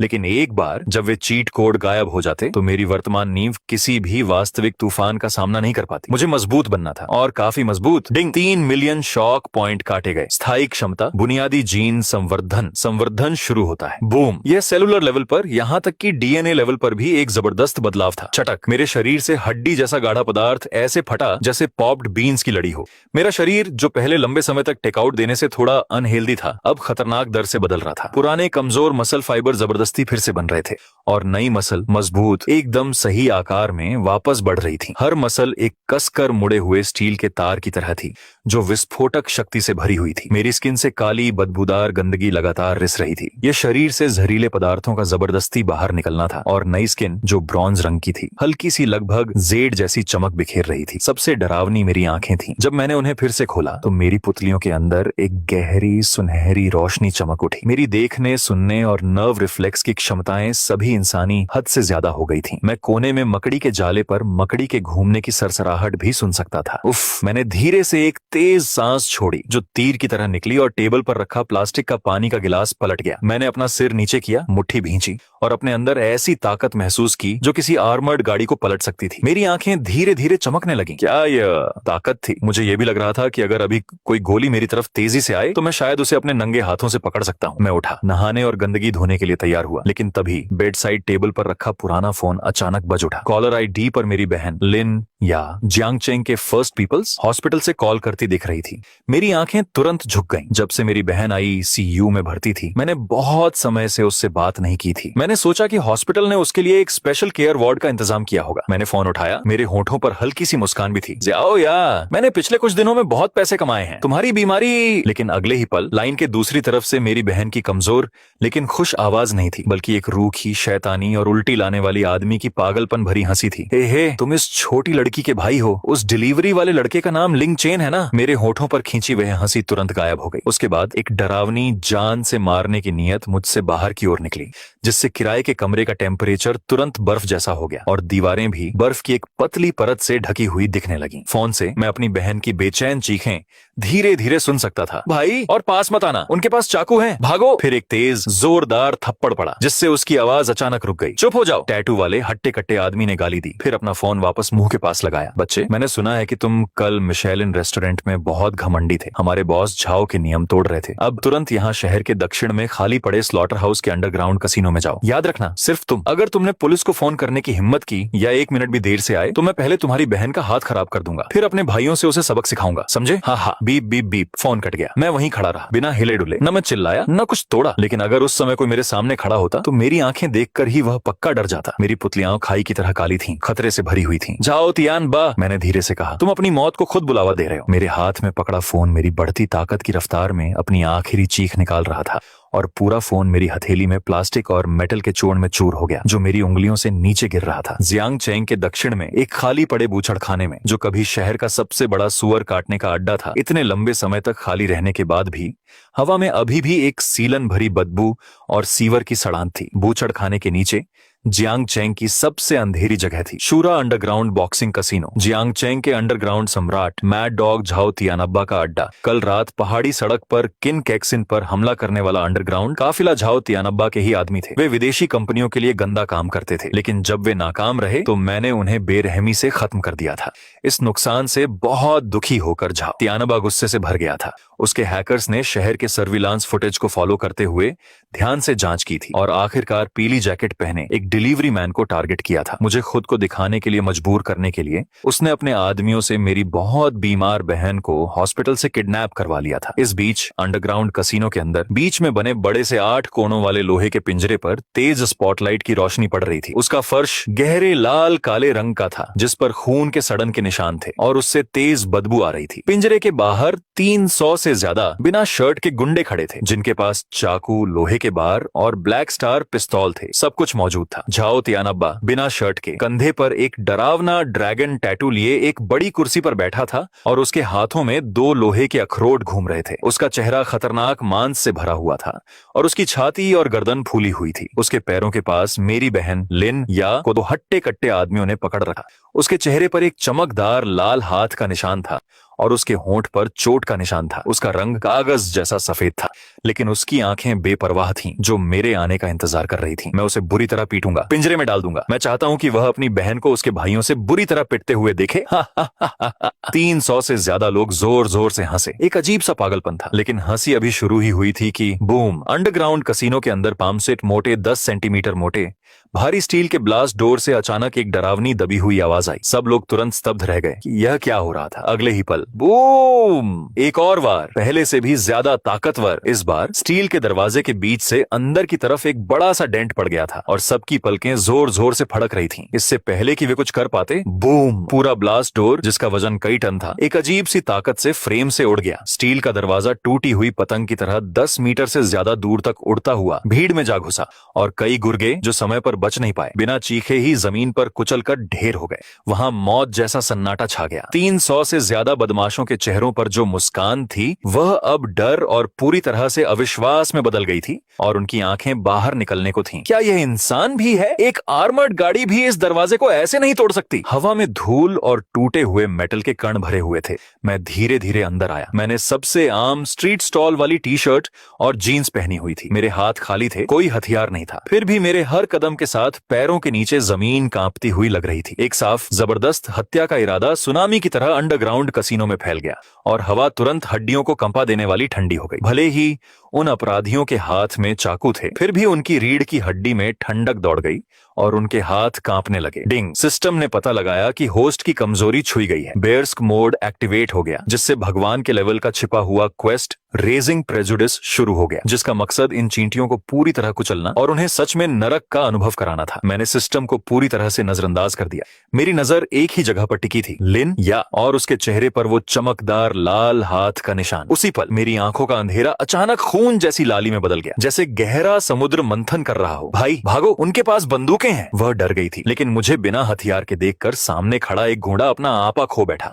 उसने अपनी माचेठी उठाई और जोर से मेरे सिर पर मारी। बच्चे नीचे लेट जा। ब्लेड सीटी बजाता हुआ सीधे मेरे सिर की ओर बढ़ा। झाओ तियानाबा वहीं बैठा रहा। उसके चेहरे पर एक मुस्कान फैल गई, जैसे वह मुझे अगले ही पल जमीन पर गिरते हुए देख सकता हो। लेकिन असलियत यह थी कि मैंने अपना सिर भी नहीं घुमाया, उसकी तरफ एक नजर भी नहीं डाली। मैंने बस यूं ही अपना दाहिना हाथ उठाया, अपनी उंगलियां फड़काईं और कड़क एक डरावनी आवाज आई। मेरी 2 उंगलियों ने उस मजबूत चाकू के 2 टुकड़े कर दिए थे। क्या? टैटू वाले मस्कुलर आदमी की आंखें तुरंत फटी की फटी रह गईं। उसका पूरा शरीर डर से कांप उठा। वह वहीं जम गया, जबकि मैंने चाकू का टूटा हुआ आधा हिस्सा अपनी उंगलियों के बीच पकड़कर पीछे की ओर वार कर दिया। कट, एक ठंडी चमक चमकी और उसकी गर्दन पर तुरंत एक पतली लाल लाइन बन गई। अगले ही पल उस आदमी ने अपनी गर्दन पकड़ ली, गुड़गुड़ाने जैसी आवाज निकाली, एक भी शब्द नहीं बोल पाया और फिर जोर से जमीन पर गिर गया। एक ही झटके में उसका खात्मा हो गया, जो इतना तेज था कि कोई भी उसकी आहट तक नहीं देख सका। थूक निगलने की डरावनी आवाजों ने पूरे अखाड़े को भर दिया। 300 से ज्यादा बेरहम गुंडे, जिन्हें कोई सीधे देखने की हिम्मत नहीं करता था, अब मुझे ऐसे घूर रहे थे जैसे मैं इंसान के रूप में कोई राक्षस हूं। झाओ तियानाबा की आंख जोर से फड़की। वह अचानक खड़ा हुआ, अपनी कमर से अपनी पिस्तौल निकाली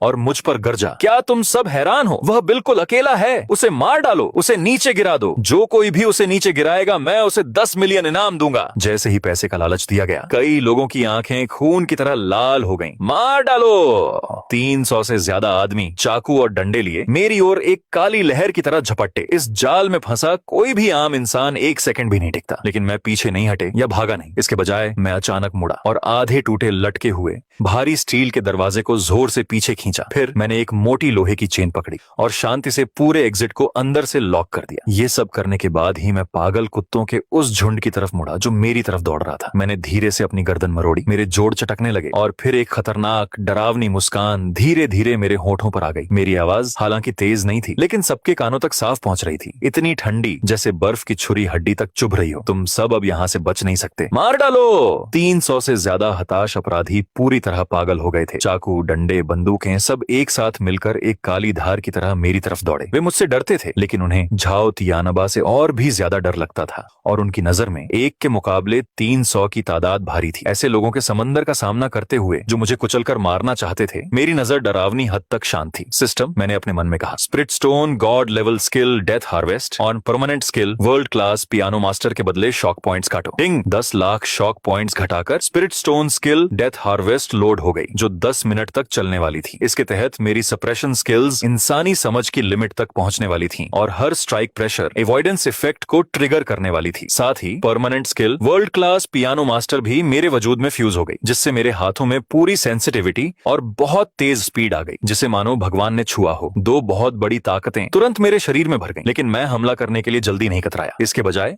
मैं नीचे झुका और अपनी कांपती हुई बहन को उठाया। ज़ियाओ या, अपनी आंखें बंद करो और अपने कान ढक लो। मैंने उसके बालों को सहलाया। मेरी आवाज बहुत नरम थी। भाई, तुम्हारे लिए एक धुन बजाएगा, जब तक ये म्यूजिक बंद ना हो जाए अपनी आंखें मत खोलना, ठीक है? लिन या डर से कांप रही थी, फिर भी उसने अपनी आंखें कसकर बंद कर लीं और जोर से सिर हिलाया। मैंने उसे संभाल रखा था और जैसे ही गुंडे मेरी ओर झपटे, मैं भीड़ में ऐसे चला गया जैसे अपने ही पिछवाड़े में टहल रहा हूँ। बिना हिले डुले कसीनो के बीच में रखे काले स्टाइनवे ग्रैंड पियानो की ओर बढ़ा, जो वहां सिर्फ दिखावे के लिए रखा था। लानत है, मौत का सामना करने पर भी नाटक कर रहा है। 2 प्रमुख गुंडों ने गुस्से में मेरे सिर के पीछे चाकू घुमा दिए। ब्लेड हवा में सीटी बजा रहे थे। आवाज तेज और कर्कश थी। झाओ तियानाबा वहीं बैठा था। उसकी मुस्कान गुस्से से लगभग विकृत हो गई थी, लेकिन अगले ही पल मैंने सावधानी से अपनी बहन को पियानो के पीछे सुरक्षित जगह पर बिठा दिया और खुद शान से पियानो बेंच पर बैठ गया। अपने हाथ काले और सफेद कीज पर रखे और उन्हें तेजी से दबा दिया। बूम! एक हिंसक, ऊंचा, लगभग विस्फोटक भारी कॉर्ड तुरंत स्टाइनवे के top of the line sound board से गूंज उठा। ये एक ऐसी साउंड वेव थी जो मेरे जेनेटिक एनहांसमेंट से बड़ी हुई थी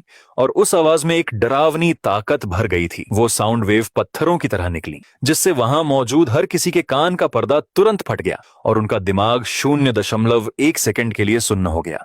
उन 0.1 सेकंड में मेरा हाथ हिला, मेरा बायां हाथ कीज पर ही रहा और दुनिया के सबसे मुश्किल पियानो पीस में से एक वाइल्ड विंड डांसेस इंसानी समझ से परे की स्पीड से गूंजने लगा, जो एक खतरनाक धुन थी। इस बीच फटते हुए नोट्स के बीच के गैप में मेरा दाहिना हाथ बिजली की तरह चमका। क्रैक, कड़क, 2 साफ आवाजें आईं। 2 सबसे तेज भागते हुए डाकुओं ने यह भी नहीं देखा कि मैंने कब और कैसे मूव किया। उनके चाकू वाले हाथ पहले ही टूट कर मुड़ चुके थे। चीखता हुआ पियानो अगले जोरदार पियानो कॉर्ड्स के सेट में पूरी तरह डूब गया। यह मौत का मंजर था। मेरी आंखें नरक जैसी ठंडी थीं और मेरे दाहिने हाथ ने अपने आप एक गिरी हुई माशेठी को पकड़ लिया। इसके बाद जो हुआ वह उन सब के लिए उनकी जिंदगी का सबसे बुरा सपना बन गया। Bang bang bang bang. Piano का म्यूजिक तेज और तेज होता गया और भी ज्यादा पागलपन भरा। हर नोट ग्रिम रीपर की दरांती की तरह गिरता था और एक जान ले लेता था। जो कोई भी पियानो के 3 मीटर के अंदर कदम रखने की हिम्मत करता, उसे मेरा दाहिना हाथ काट डालता था। इतना तेज कि रोशनी भी धीमी लगने लगती थी। मेरा काला सिलहूट लगातार अपनी जगह बदल रहा था। 1 सेकंड मैं पियानो बेंच पर बैठा था, अकेले ही अपने विरोधियों को कुचल रहा था। मेरा बायां हाथ बेकाबू घूमती हुई धुनें बजा रहा था। अगले ही सेकंड एक नोट के रुकने पर मैं धुंधला हो जाता था और भीड़ में घुसते हुए आधे सेकंड में 5 या 6 लोगों को गिरा देता था, इससे पहले कि वे रिएक्ट भी कर पाते। फिर मैं पियानो बेंच पर वापस आ जाता और बजाता रहता। नोट कभी नहीं रुके, अपने रास्ते में आने वाली हर चीज को लगातार कुचलते रहे। चीखों और निराशा ने कसीनो को पूरी तरह से तबाही के बूचड़ खाने में बदल दिया था। बहुत सुंदर पियानो म्यूजिक और बेरहमी से कुचलने वाला यह माहौल अजीब तरह से और पूरी तरह से आपस में जुड़े हुए थे। वे चीख रहे थे कि मैं इंसान नहीं हूँ, मैं कोई शैतान हूँ। सिर्फ 5 मिनट और 27 सेकंड में यह जगह कसाई खाना बन गई, जहां से बाहर निकलने का कोई रास्ता नहीं था और मैं यहाँ अकेला सब कंट्रोल कर रहा था। जाओ तियानब्बा अपनी आर्म चेयर पर बैठा था। उसका चेहरा लाश जैसा सफेद हो चुका था और उसकी मसल्स बेकाबू होकर फड़क रही थी। अगले ही सेकंड एक हल्का पीला लिक्विड उसकी पैंट से टपका और महंगे कारपेट पर गिर गया। यह पागल कुत्ता, जो अंडरवर्ल्ड में एक डरावना नाम था, मुझसे सचमुच डर कर अपनी सुध बुध खो चुका था। एक आखिरी जोरदार धमाके के साथ हवा चीखी और फिर सब अचानक रुक गया। पूरा अंडरग्राउंड कसीनो दर्द की कराहों के अलावा शांत था। सीधे खड़े रहने वाला एक भी आदमी वहां नहीं बचा था। 300 लोग सभी 5 मिनट और 27 सेकंड में ढह गए। मैंने एक सफेद टिश्यू निकाला और धीरे धीरे और ध्यान से खून का वह हिस्सा पहुंचा जो गलती से मेरी दाहिनी उंगलियों पर लग गया था। फिर मैं धीरे धीरे उठा, मलबे और शरीर के ऊपर से एक एक कदम बढ़ाते हुए झाओ तियानबा के पास आया तो वह चिल्लाया, नहीं, मुझे मत छुओ, मुझे मत छुओ। झाओ तियानबा कुर्सी से गिर पड़ा, घुटनों के बल बैठ गया और पागलों की तरह सिर झुकाने लगा। लिन चेन, दादाजी, मैं गलत था, मैं सच में गलत था। मेरे पास पैसे हैं, मेरे अकाउंट में 300 मिलियन है, ये सब तुम्हारा है। औरतें, ये जगह, ये सब तुम्हारा है, प्लीज मुझे जाने दो। मैं झाओ तियानबा के सामने खड़ा था, उसे ऐसी ठंडी आंखों से देख रहा था जैसे वह कचरे का कोई ढेर हो। मेरी बहन के चेहरे पर जो थप्पड़ का निशान है वह तुमने ही किया था ना? मेरी आवाज बहुत धीमी थी, लेकिन यह सुनकर झाओ तियानबा को लगा जैसे वह किसी बर्फ की गुफा में गिर गया हो। नहीं नहीं नहीं, यह मैं नहीं था, ये मैं नहीं था, ये तो उस नकाब वाले आदमी ने अपनी मर्जी से किया था, यह सच में मैं नहीं था। अपनी जान बचाने के लिए उसने अपना आखिरी पत्ता फेंकते हुए लगभग चीखते हुए कहा, लिन चेन, तुम मुझे छू नहीं सकते, मेरे पास बहुत ताकतवर सपोर्टर हैं। मैं क्योटो में एक टॉप टियर पावर के लिए काम करता हूँ। पहाड़ी सड़क पर उन कारों का पेमेंट क्योटो के किसी बड़े आदमी ने किया था ताकि मैं उनका मेंटेनेंस कर सकूं। अगर तुमने आज सच में मुझे खत्म किया तो वे तुम्हें और तुम्हारी बहन को कभी नहीं छोड़ेंगे। अपने उस सपोर्ट की बात करना ही उसकी आखिरी लाइफलाइन थी। उसकी नजर में क्योटो की टॉप टियर पावर शब्द किसी को भी डराने के लिए काफी थे, लेकिन यह सुनने के बाद मैं हिला तक नहीं। फिर मैंने अपना पैर उठाया और आराम से उसके दाहिने घुटने पर दे मारा। क्रैक! एक बहुत तेज चीख हवा में गूंज उठी और झाओ तियानब्बा ऐसे चिल्लाया जैसे कोई सुअर काटा जा रहा हो। उसकी आंखें बाहर निकल आईं, लेकिन बस इतना ही नहीं था। क्योटो की ताकतवर ताकतें, मैंने कहा। मेरी आवाज ठंडी और बिना किसी रहम के थी। मैं उनके खुद यहाँ आने का इंतजार करूंगा। फिर क्रैक क्रैक क्रैक 3 और स्टॉम्प पड़े, एकदम सही, तेज, बिना एक शब्द और बोले। झाओ तियानबा के हाथ पैर पूरी तरह पैरालाइज हो गए, उसके मेरिडियन खत्म हो गए, उसका पूरा शरीर मिट्टी के ढेर की तरह जमीन पर गिर गया। यह अंडरग्राउंड बादशाह, जिसने 10 साल से ज्यादा समय तक जियांगचेंग को डरा रखा था, अब पूरी तरह से अपाहिज हो गया था और जीना उसके लिए मरने से भी बदतर बन चुका था। झाओ तियानबा ने आंखें घुमाई और बहुत ज्यादा दर्द से बेहोश हो गया। मैंने जमीन पर तबाही का मंजर देखा, लापरवाही से अपने चेहरे को टिश्यू से पोंछा, फिर एक गुंडे का फोन उठाकर होशियारी से एक नंबर डायल किया और कॉल कनेक्ट होते ही मेरा लहजा तुरंत बदल गया, जो एक कानून मानने वाले नागरिक जैसा था, जिसमें खतरे की वजह से थोड़ी टेंशन भी थी। हेलो, क्या यह जियांगचेंग पब्लिक सिक्योरिटी ब्यूरो की एंटी गैंग क्राइम हॉटलाइन है? हाँ, मैं इसे अपने असली नाम से रिपोर्ट कर रहा हूँ। शहर के दक्षिण में जेड कंपनी के स्लॉटर हाउस के नीचे एक बड़े पैमाने पर गैर कानूनी जुए का अड्डा और गैंग का ठिकाना है। अभी अभी वहाँ एक गंभीर अंदरूनी लड़ाई और गोलीबारी हुई है और सीन काफी अफरा तफरी वाला है। आपको आकर इसे जल्दी से संभालना होगा और उन्हें गिरफ्तार करना होगा। कॉल खत्म हुई। मैं मुड़ा, पियानो के पीछे वापस गया और धीरे से लीन या को उठाया, जिसकी आंखें अभी भी कसकर बंद थीं। ज़ियाओ या, धुन खत्म हो गई है, मैंने उसकी ओर देखते हुए कहा। मेरी आवाज हवा की तरह धीमी थी। चलो घर चलते हैं। और इससे पहले कि दूर के सायरन सच में बजने लगते, मैं अपनी छोटी बहन को गोद में लिए चुपचाप रात के अंधेरे में गायब हो गया। 15 मिनट बाद पुलिस की गाड़ियों के तेज सायरन शहर के दक्षिणी हिस्से के रात के आसमान में गूंजने लगे। पूरी 20 दंगा पुलिस की गाड़ियां लाल और नीली लाइटें जलाते हुए लोहे की धार की तरह खाली पड़े बूचड़खाने को घेर चुकी थीं। Jiang Cheng special police brigade का कैप्टन लेई हूं, पूरी तरह से हथियारों से लैस और एक सब मशीन गन लिए हुए तुरंत बेसमेंट की ओर जाने वाले रास्ते में भागा। हिलना मत, हाथ सिर के पीछे रखो, नीचे झुक जाओ। हालांकि जब लेई हूं और दर्जनों स्पेशल पुलिस ऑफिसर मुड़े हुए और टेढ़े मेढ़े स्टील के दरवाजे में घुसे, तो जो चीखें सबकी जबान पर थीं, वे सब उनके गले में ही अटक गईं। वहां मौत जैसा सन्नाटा छा गया।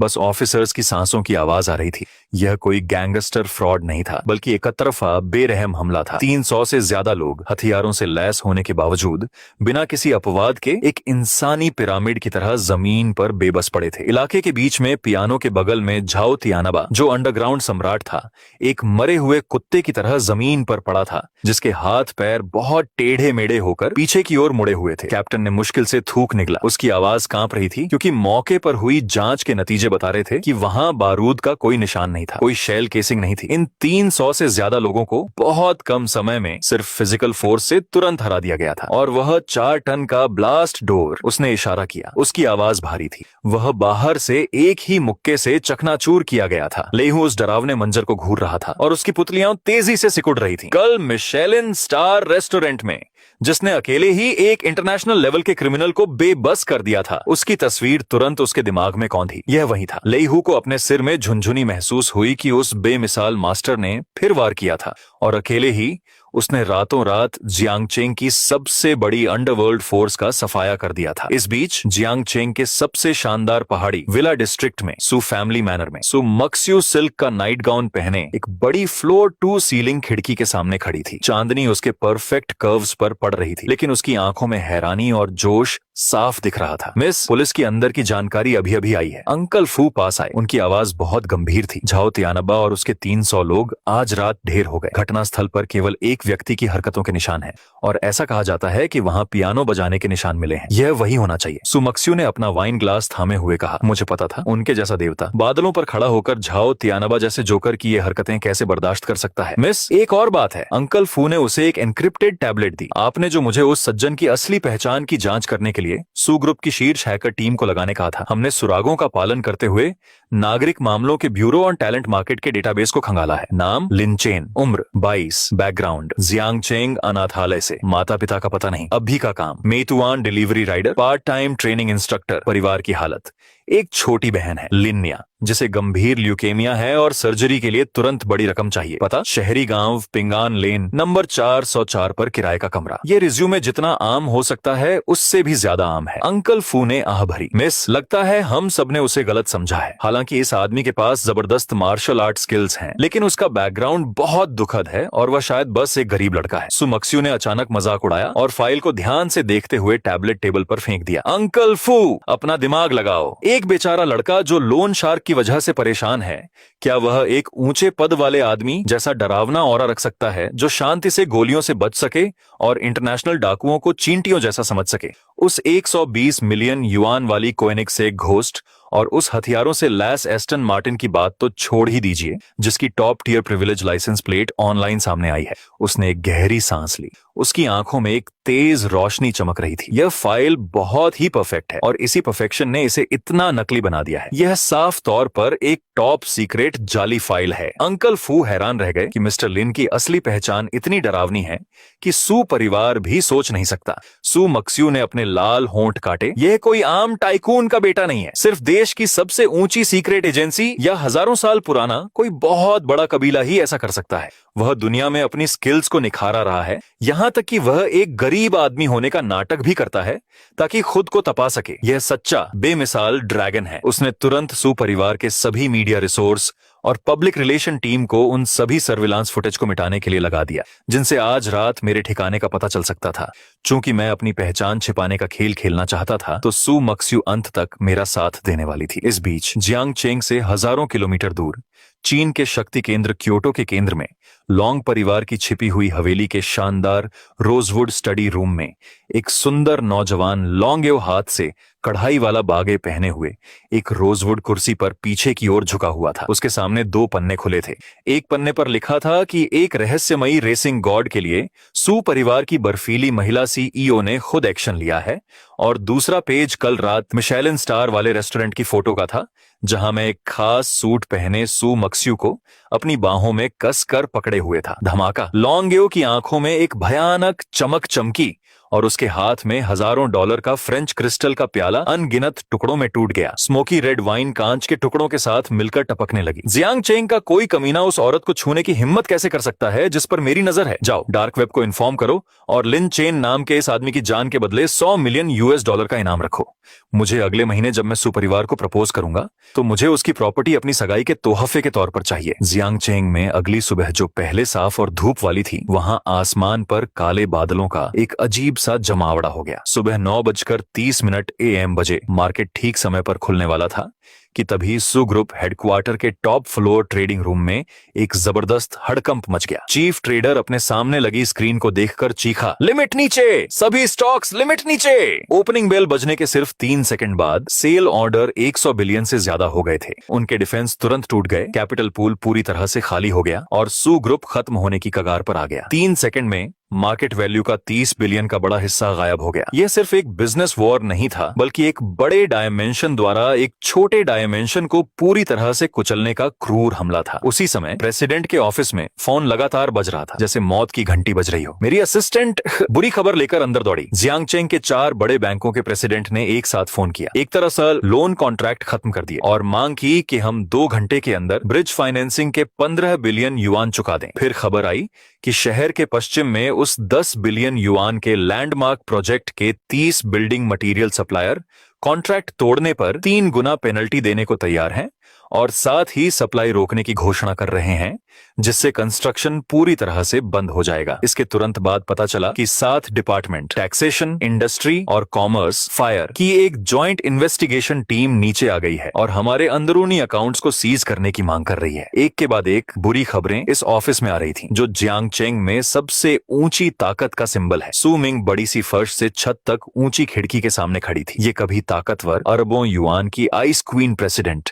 जिसकी तारीफ अनगिनत लोग करते थे, अब लगभग पूरी तरह पीली पड़ गई थी। उसने अपने होंठ कसकर काटे, उसके मुंह के कोने से थोड़ा सा खून रिस रहा था, फिर भी वह दर्द से पूरी तरह बेखबर लग रही थी। मिस मास्टर फू उसके पीछे खड़े थे, उनके चेहरे पर आंसू बह रहे थे, उनकी आवाज कांप रही थी। पता चल गया, ये क्योटो है। ये क्योटो का वह अनजान टॉप का आदमी लॉन्ग जिया है, जिसने अपना कदम बढ़ा दिया है। लॉन्ग जिया का नाम सुनकर सू मिंग का शरीर अचानक कांप उठा। उसकी आंखों में बेबसी और डर की एक झलक दिखाई दी। क्योटो का लॉन्ग जिया चीन में फिल्म और टेलीविजन टाइकून का असली नेशनल प्रोटेक्टर। अगर सू जिया सिर्फ जियांगचेंग का एक लोकल गुंडा था, तो लॉन्ग जिया चीन में पावर के टॉप पर कुंडली मारे बैठा एक ड्रैगन था, जो आसमान को निगल सकता था। उसके एक पैर के धक्के से लॉन्ग जिया की पूरी चीनी इकोनॉमी हिल जाएगी। लॉन्ग जिया के सबसे बड़े बेटे लॉन्गेओ ने पहले ही अपने इरादे बता दिए थे। मास्टर फू ने आंखें घुमाई। उनकी आवाज में उनका डर मुश्किल से छिपा था। उन्होंने कहा कि जिस औरत को उसने चुना है, उस पर कोई दाग नहीं लगने दिया जाएगा। वह चाहता था कि पूरा सू ग्रुप लिन चेन नाम के उस जवान आदमी के साथ दफना दिया जाए। जब तक क्या? सू मिंग की उंगलियां कसकर भींच गईं। उसके नाखून उसकी हथेलियों में गड़ गए, जब तक कि वह तुरंत एक पूरे देश में प्रेस कॉन्फ्रेंस करके मुझसे सारे रिश्ते तोड़ने का पब्लिकली ऐलान न कर दे और यह मान ले कि वह लॉन्गेओ की पर्सनल प्रॉपर्टी हो। आखिर में मुझे बांधकर क्योटो भेज दिया जाए ताकि यंग मास्टर लॉन्ग मुझे खत्म कर दे। सपने देखो। सू मिंग घूम गई। उसकी खूबसूरत आंखों में तुरंत लगभग पागलपन वाला पक्का इरादा चमक रहा था। लॉन्गेओ क्या था? वह भी मेरे साथ कोऑपरेट कर रहा था। उसने मजाक उड़ाया। उसकी आंखों में लगभग धार्मिक कट्टरता भरी हुई थी। मेरे मालिक ने मुझे बचाने के लिए इन ताकतों को नाराज किया। उनका चुप रहने का अभी का फैसला मतलब होगा कि वह किसी बहुत जरूरी दुनियावी घटना से गुजर रहे हैं। भले ही मैं सू मिंग टुकड़े टुकड़े हो जाऊं, भले ही सू परिवार दिवालिया हो जाए, मैं उन्हें एक भी शब्द से धोखा नहीं दूंगा। उसने हाथ हिलाकर जैसे कोई रानी मरने की तैयारी कर रही हो तुरंत एक प्रेस कॉन्फ्रेंस बुलाई। आधे घंटे बाद सू ग्रुप की लॉबी लोगों से भर गई। पूरे जियांगचेंग और यहाँ तक कि पूरे देश से सैकड़ों मीडिया रिपोर्टर खून सूंघने वाली शार्क की तरह सीन को घेर चुके थे। फ्लैश बल्ब बेतहाशा चमक रहे थे, गोलियों की बौछार की तरह। भीड़ में सबसे आगे एक आदमी खड़ा था जिसने गुलाबी रंग का चमकदार सूट पहना हुआ था। उसके चेहरे पर घमंड था। यंग वांग, जो आदमी कल रेस्टोरेंट में मुझसे इतना डर गया था कि उसने अपनी पैंट गीली कर दी थी, आज वह बिल्कुल अलग लग रहा था, क्योंकि अब वह जियांग चेंग के दिल में लॉन्ग परिवार का कुत्ता था। सुमिंग, दिखावा बंद करो। यंग वांग माइक्रोफोन पकड़े हुए घमंड से हंसा। यंग मास्टर लॉन्ग तुम्हारे सू परिवार को चींटी की तरह कुचल सकते हैं। अगर तुम अभी घुटने टेक कर मुझसे भीख मांगो तो शायद मैं यंग मास्टर लॉन्ग के सामने तुम्हारी अच्छी बात कह सकूं। मैं तुम्हें क्योटो भेज दूंगा उनका नौकर बनने के लिए, और उस बदबूदार डिलीवरी वाले लड़के लिन चेन की बात है, हा हा हा, वह शायद अब तक सीवर में छिपकर गंदगी खा रहा होगा। उसे बाहर निकाल दिया जाएगा। जैसे ही वह अपना चेहरा दिखाएगा, यंग मास्टर लॉन्ग के डार्क वेब हत्यारे उसे 1 सेकंड में मार गिराएंगे। ऑडियंस में हंगामा मच गया। अनगिनत सवाल तुरंत स्टेज पर सू मिंग को चाकू की तरह चुभने लगे। प्रेसिडेंट सू, क्या आपने सच में एक डिलीवरी वाले के लिए क्योटो के लॉन्ग परिवार को नाराज किया? सू ग्रुप का कैश फ्लो टूट गया है। क्या आप पहले से ही पैसे लेकर भागने का प्लान बना रही हैं? सबके इल्जामों का सामना करते हुए सू मिंग ने अपनी पीठ सीधी की जैसे कोई ठंडी बर्फ खड़ी हो। उसने माइक्रोफोन उठाया और बहुत जोर और रौब के साथ एक बात कही। ये बात तुरंत लाइव ब्रॉडकास्ट के जरिए पूरे इंटरनेट पर फैल गई। मैं सू मिंग ये ऐलान करती हूँ कि सू ग्रुप कभी किसी कैपिटल के आगे नहीं झुकेगा। जहां तक मिस्टर लिन की बात है, वह अकेले सच्चे ड्रैगन हैं जिन्हें मैंने अपनी जिंदगी में कभी देखा है।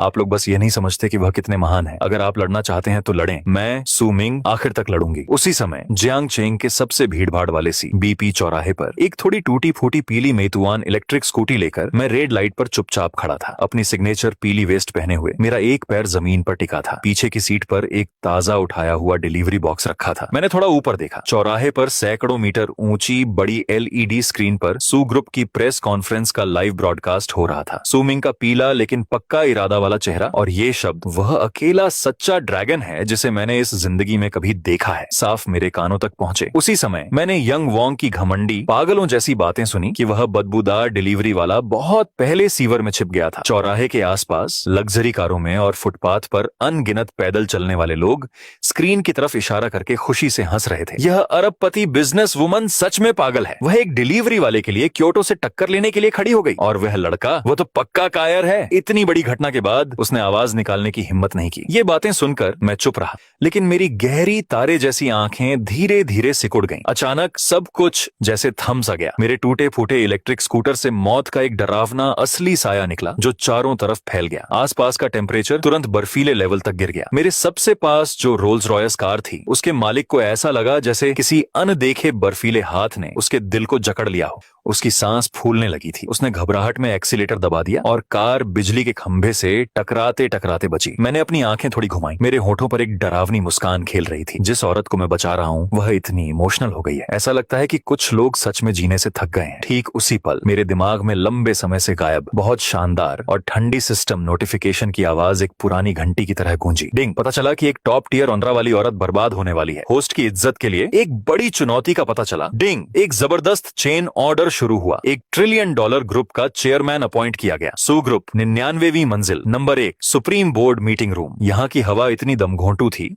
कि कोई भी पानी में भीग जाए। 15 मीटर लंबी रोजवुड कॉन्फ्रेंस टेबल के सामने सू ग्रुप के 12 कोर शेयर होल्डर और सीनियर एग्जीक्यूटिव बैठे थे। लेकिन अब ये बड़े बुजुर्ग जो कभी सू मिंग का हर हुक्म मानते थे, उनकी आंखें झुकी हुई थीं।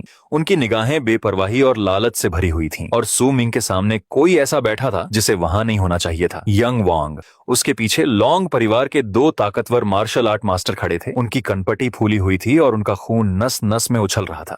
ली चांगोंग, सू ग्रुप के वाइस चेयरमैन और सेकंड इन कमांड, जिन्होंने ओल्ड मास्टर सू को एम्पायर बनाने में मदद की थी, ने टेबल पर अपना मुक्का मारा और अचानक खड़े हो गए। सू मिंग, क्या तुम्हारा बस हो गया? वह दहाड़े सू मिंग की नाक की ओर इशारा करते हुए, बोलते हुए, थूकते हुए बोले, तुम्हारी जिद की वजह से, लिन चेन नाम के उस जंगली आदमी की वजह से कंपनी को सिर्फ एक दिन में 30 बिलियन का नुकसान हुआ है। बैंकों ने अल्टीमेटम दिया है, अगर हम 1 घंटे में उस 15 बिलियन के फंडिंग होल को नहीं भर पाए तो हम सबको तुम्हारे साथ बिल्डिंग से कूदना होगा। अंकल ली। सू मिंग ने इस बुजुर्ग को हैरानी से देखा जिसने उसे बड़ा होते देखा था। मुझे अंकल ली मत कहो। ली चांगोंग का चेहरा सख्त हो गया। उनका उनका मुखौटा पूरी तरह से उतर गया। मैं अब सभी शेयर होल्डर्स को रिप्रेजेंट कर रहा हूं ताकि तुम्हें इस्तीफा जीफा देने पर मजबूर कर सकूं, उन्होंने कहा। उन्होंने सू मिंग के सामने एक डॉक्यूमेंट पटक दिया और तुरंत इक्विटी ट्रांसफर एग्रीमेंट पर साइन करने की मांग की, जिससे पूरा सू ग्रुप यंग मास्टर वोंग को सौंप दिया जाए। ये आखिरी लाइफ लाइन थी जो यंग मास्टर लॉन ग्यो ने हमें दी थी। जल्दी से साइन कर लो, अगर मौत का खेल खेलना है तो हमें इसमें मत घसीटो। उस फूड डिलीवरी वाले ने तुम्हें कौन सी जादू वाली घुट्टी पिला दी है? अभी स्टेज से उतर जाओ। बाकी 11 शेयर होल्डर्स ने एक साथ हमला बोल दिया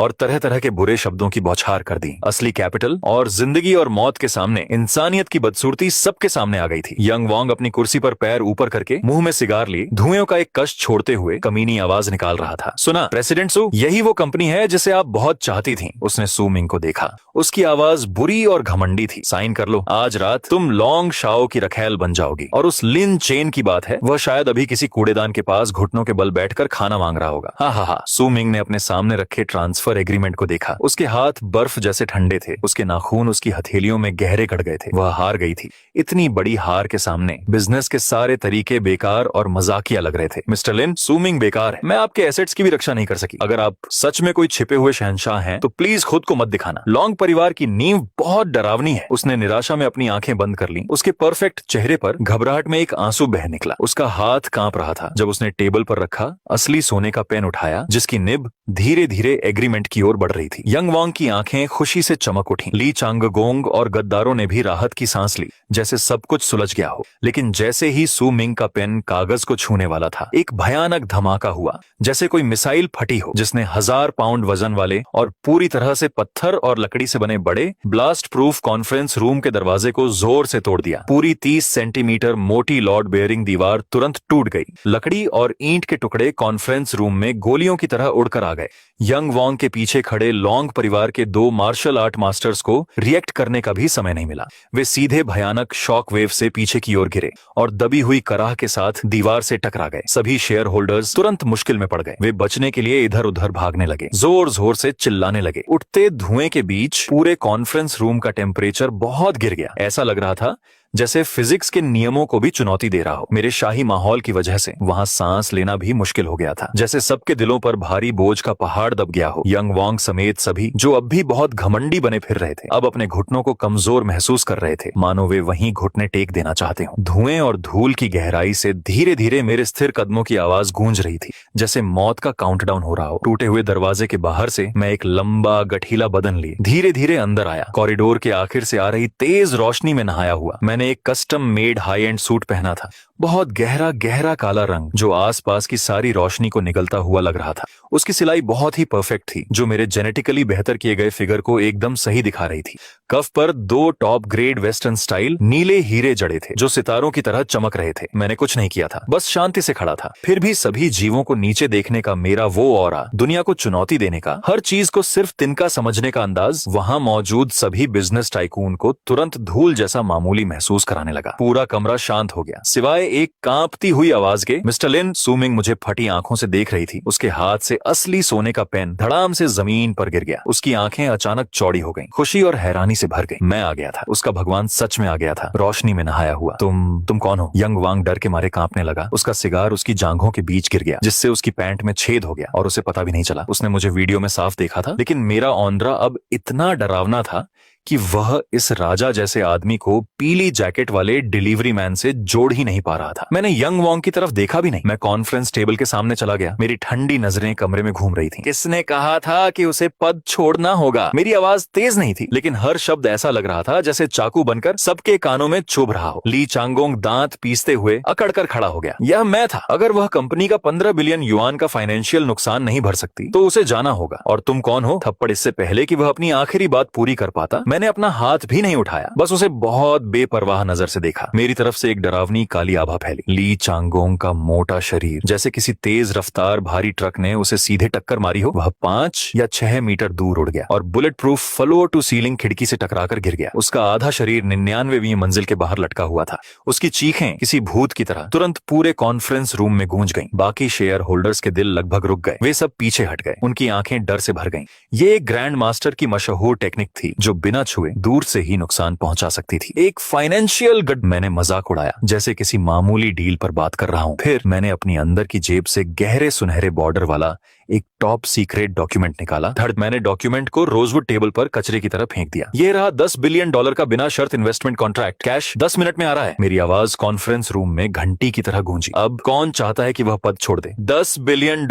यंग वांग एक पल के लिए हैरान रह गया, फिर जोर से हंसने लगा। तुम एक मामूली डिलीवरी मैन $10 बिलियन लाओगे? क्या तुम्हें लगता है कि तुम पैसे छापने वाली मशीन हो? कॉन्ट्रैक्ट में जालसाजी करने के जुर्म में हानि तुम जेल जाओगे। लेकिन उसकी हंसी पर किसी ने कोई जवाब नहीं दिया। उस समय अनुभवी शेयर होल्डर जो अपने परिवार के फाइनेंस का मेन कंट्रोल करते थे, डॉक्यूमेंट खोलते समय बेकाबू होकर कांप रहे थे। जब उन्होंने कॉन्ट्रैक्ट का आखिरी पेज देखा, एक पुरानी गहरे सोने की सील जिस पर ऐसे मुश्किल पैटर्न थे जिन्हें मॉडर्न टेक्नोलॉजी कॉपी नहीं कर सकती, तो उनके दिमाग में तुरंत बिजली कौंधी। उनकी आंखें सिकुड़ गईं और उनका पूरा शरीर जमा हुआ सा लग रहा था।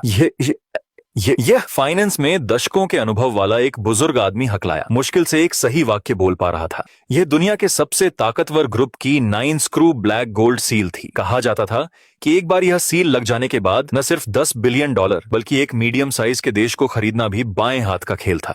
यह सिर्फ एक कॉन्ट्रैक्ट नहीं था, यह ग्लोबल फाइनेंशियल दुनिया में सबसे बड़ा पावर पास था। जो शेयर होल्डर अभी अभी तख्ता पलट की मांग कर रहे थे, इस सील को देखकर उनके पैर ढीले पड़ गए। पूरा 99वीं मंजिल का VIP कॉन्फ्रेंस रूम अजीब तरह से शांत था। सभी पुराने share holder 9 screw black gold seal वाले टॉप सीक्रेट कॉन्ट्रैक्ट को घूर रहे थे। उनकी आत्माएं जैसे शरीर छोड़ चुकी थीं। यंग वांग का चेहरा मौत जैसा पीला पड़ गया था। वह अब भी पागलों की तरह चिल्ला रहा था, नकली, बिल्कुल नकली। $10 बिलियन का क्रॉस बॉर्डर ट्रांसफर अकेले स्टेट एडमिनिस्ट्रेशन और निफोर्स ऑफ फॉरेन एक्सचेंज के रिव्यू में ही आधा महीना लग जाएगा। इसके जैसे मामूली डिलीवरी मैन का ऐसा रसूख कैसे हो सकता है? तभी कॉन्फ्रेंस रूम का दरवाजा जोर से फिर से खोला गया। सू ग्रुप का चीफ फाइनेंशियल ऑफिसर, जो वॉल स्ट्रीट से लौटा 50 साल का फाइनेंशियल एलीट था, दौड़कर अंदर आया। उसका एक जूता भी गायब था और वह हाथ में एक रिपोर्ट कसकर पकड़े हुए था। ये आ गया, ये आ गया। वह तब तक चिल्लाता रहा जब तक उसका गला बैठ नहीं गया। उसके चेहरे पर आंसू बह रहे थे। मिस सू, अभी city bank, Swiss international bank और JP मॉर्गन चेस, दुनिया के 3 टॉप इन्वेस्टमेंट बैंकों ने एक साथ हमारे ओवरसीज कॉर्पोरेट अकाउंट में सबसे ऊंचे लेवल के टैक्स फ्री फंड के $10 बिलियन डाले हैं। ये 70 बिलियन RMB से ज्यादा है। बूम! ये शब्द एक वज्र की तरह नीचे गिरे।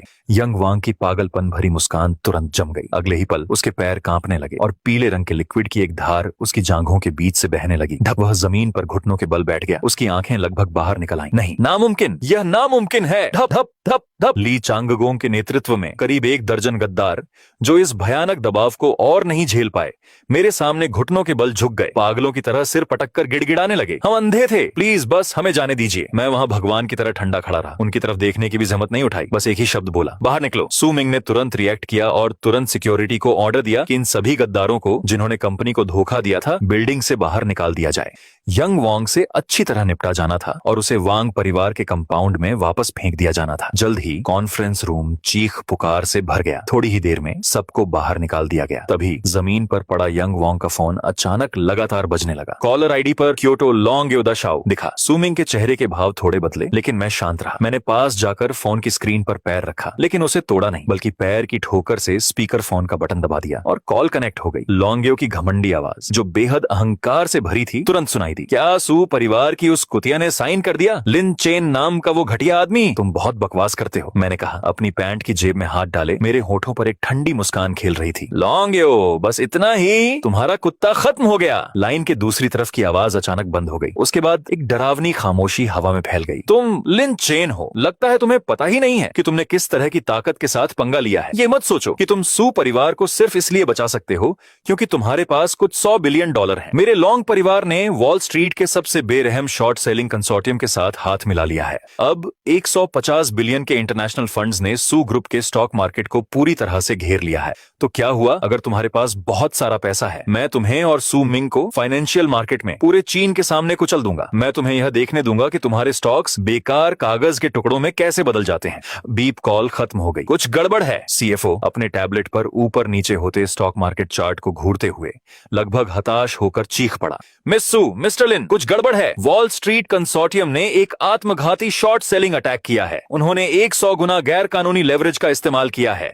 सेल ऑर्डर सुनामी की तरह नीचे गिर रहे हैं। हमारे स्टॉक की कीमत डेली लिमिट से नीचे मजबूती से टिकी हुई थी। 10 बिलियन यूएस डॉलर के साथ भी इस बहुत मुश्किल इंटरनेशनल फाइनेंशियल घेराबंदी के तहत यह 1 घंटे भी नहीं टिकने वाली थी। फंड पूरी तरह से खत्म हो जाते और गायब हो जाते। फाइनेंशियल घेराबंदी। मेरी आंखों में एक ठंडी नफरत की झलक दिखी। मैंने अपना हाथ उठाया, अपने सूट का एक बटन खोला और सीधे कॉन्फ्रेंस रूम में बड़ी स्क्रीन और ट्रेडिंग कंसोल की ओर चल दिया। सिस्टम टेम्पररी स्किल्स के बदले God level financial trader and hacker emperor. 3 million shock points काटे गए। गॉड लेवल फाइनेंशियल ट्रेडर को मिला दिया गया है। होस्ट के दिमाग की कंप्यूटिंग स्पीड दुनिया के सबसे एडवांस्ड क्वांटम कंप्यूटर को पार कर जाएगी। आप सभी फाइनेंशियल कानूनों का सार देख पाएंगे। हैकर एम्परर को मिला दिया गया है। जहां भी इंटरनेट है आप भगवान हैं। बूम! मेरी आंखों में डेटा की एक बड़ी लहर तेजी से चमकी। मैं ट्रेडिंग सीट पर बैठा और लाइव ब्रॉडकास्ट सिग्नल को इस बड़ी स्क्रीन पर स्विच कर दिया। मेरा लहजा शांत था, जैसे मैं किसी छोटी सी बात पर बात कर रहा हूँ। स्क्रीन लाइव करो। क्या? पीआर डायरेक्टर अचानक घबराते हुए बोले, मिस्टर लिन, अगर आप ऐसा करेंगे तो इंटरनेट पर करोड़ों स्टॉक इन्वेस्टर हमें पूरी तरह से बर्बाद होते देखेंगे। मैंने कहा,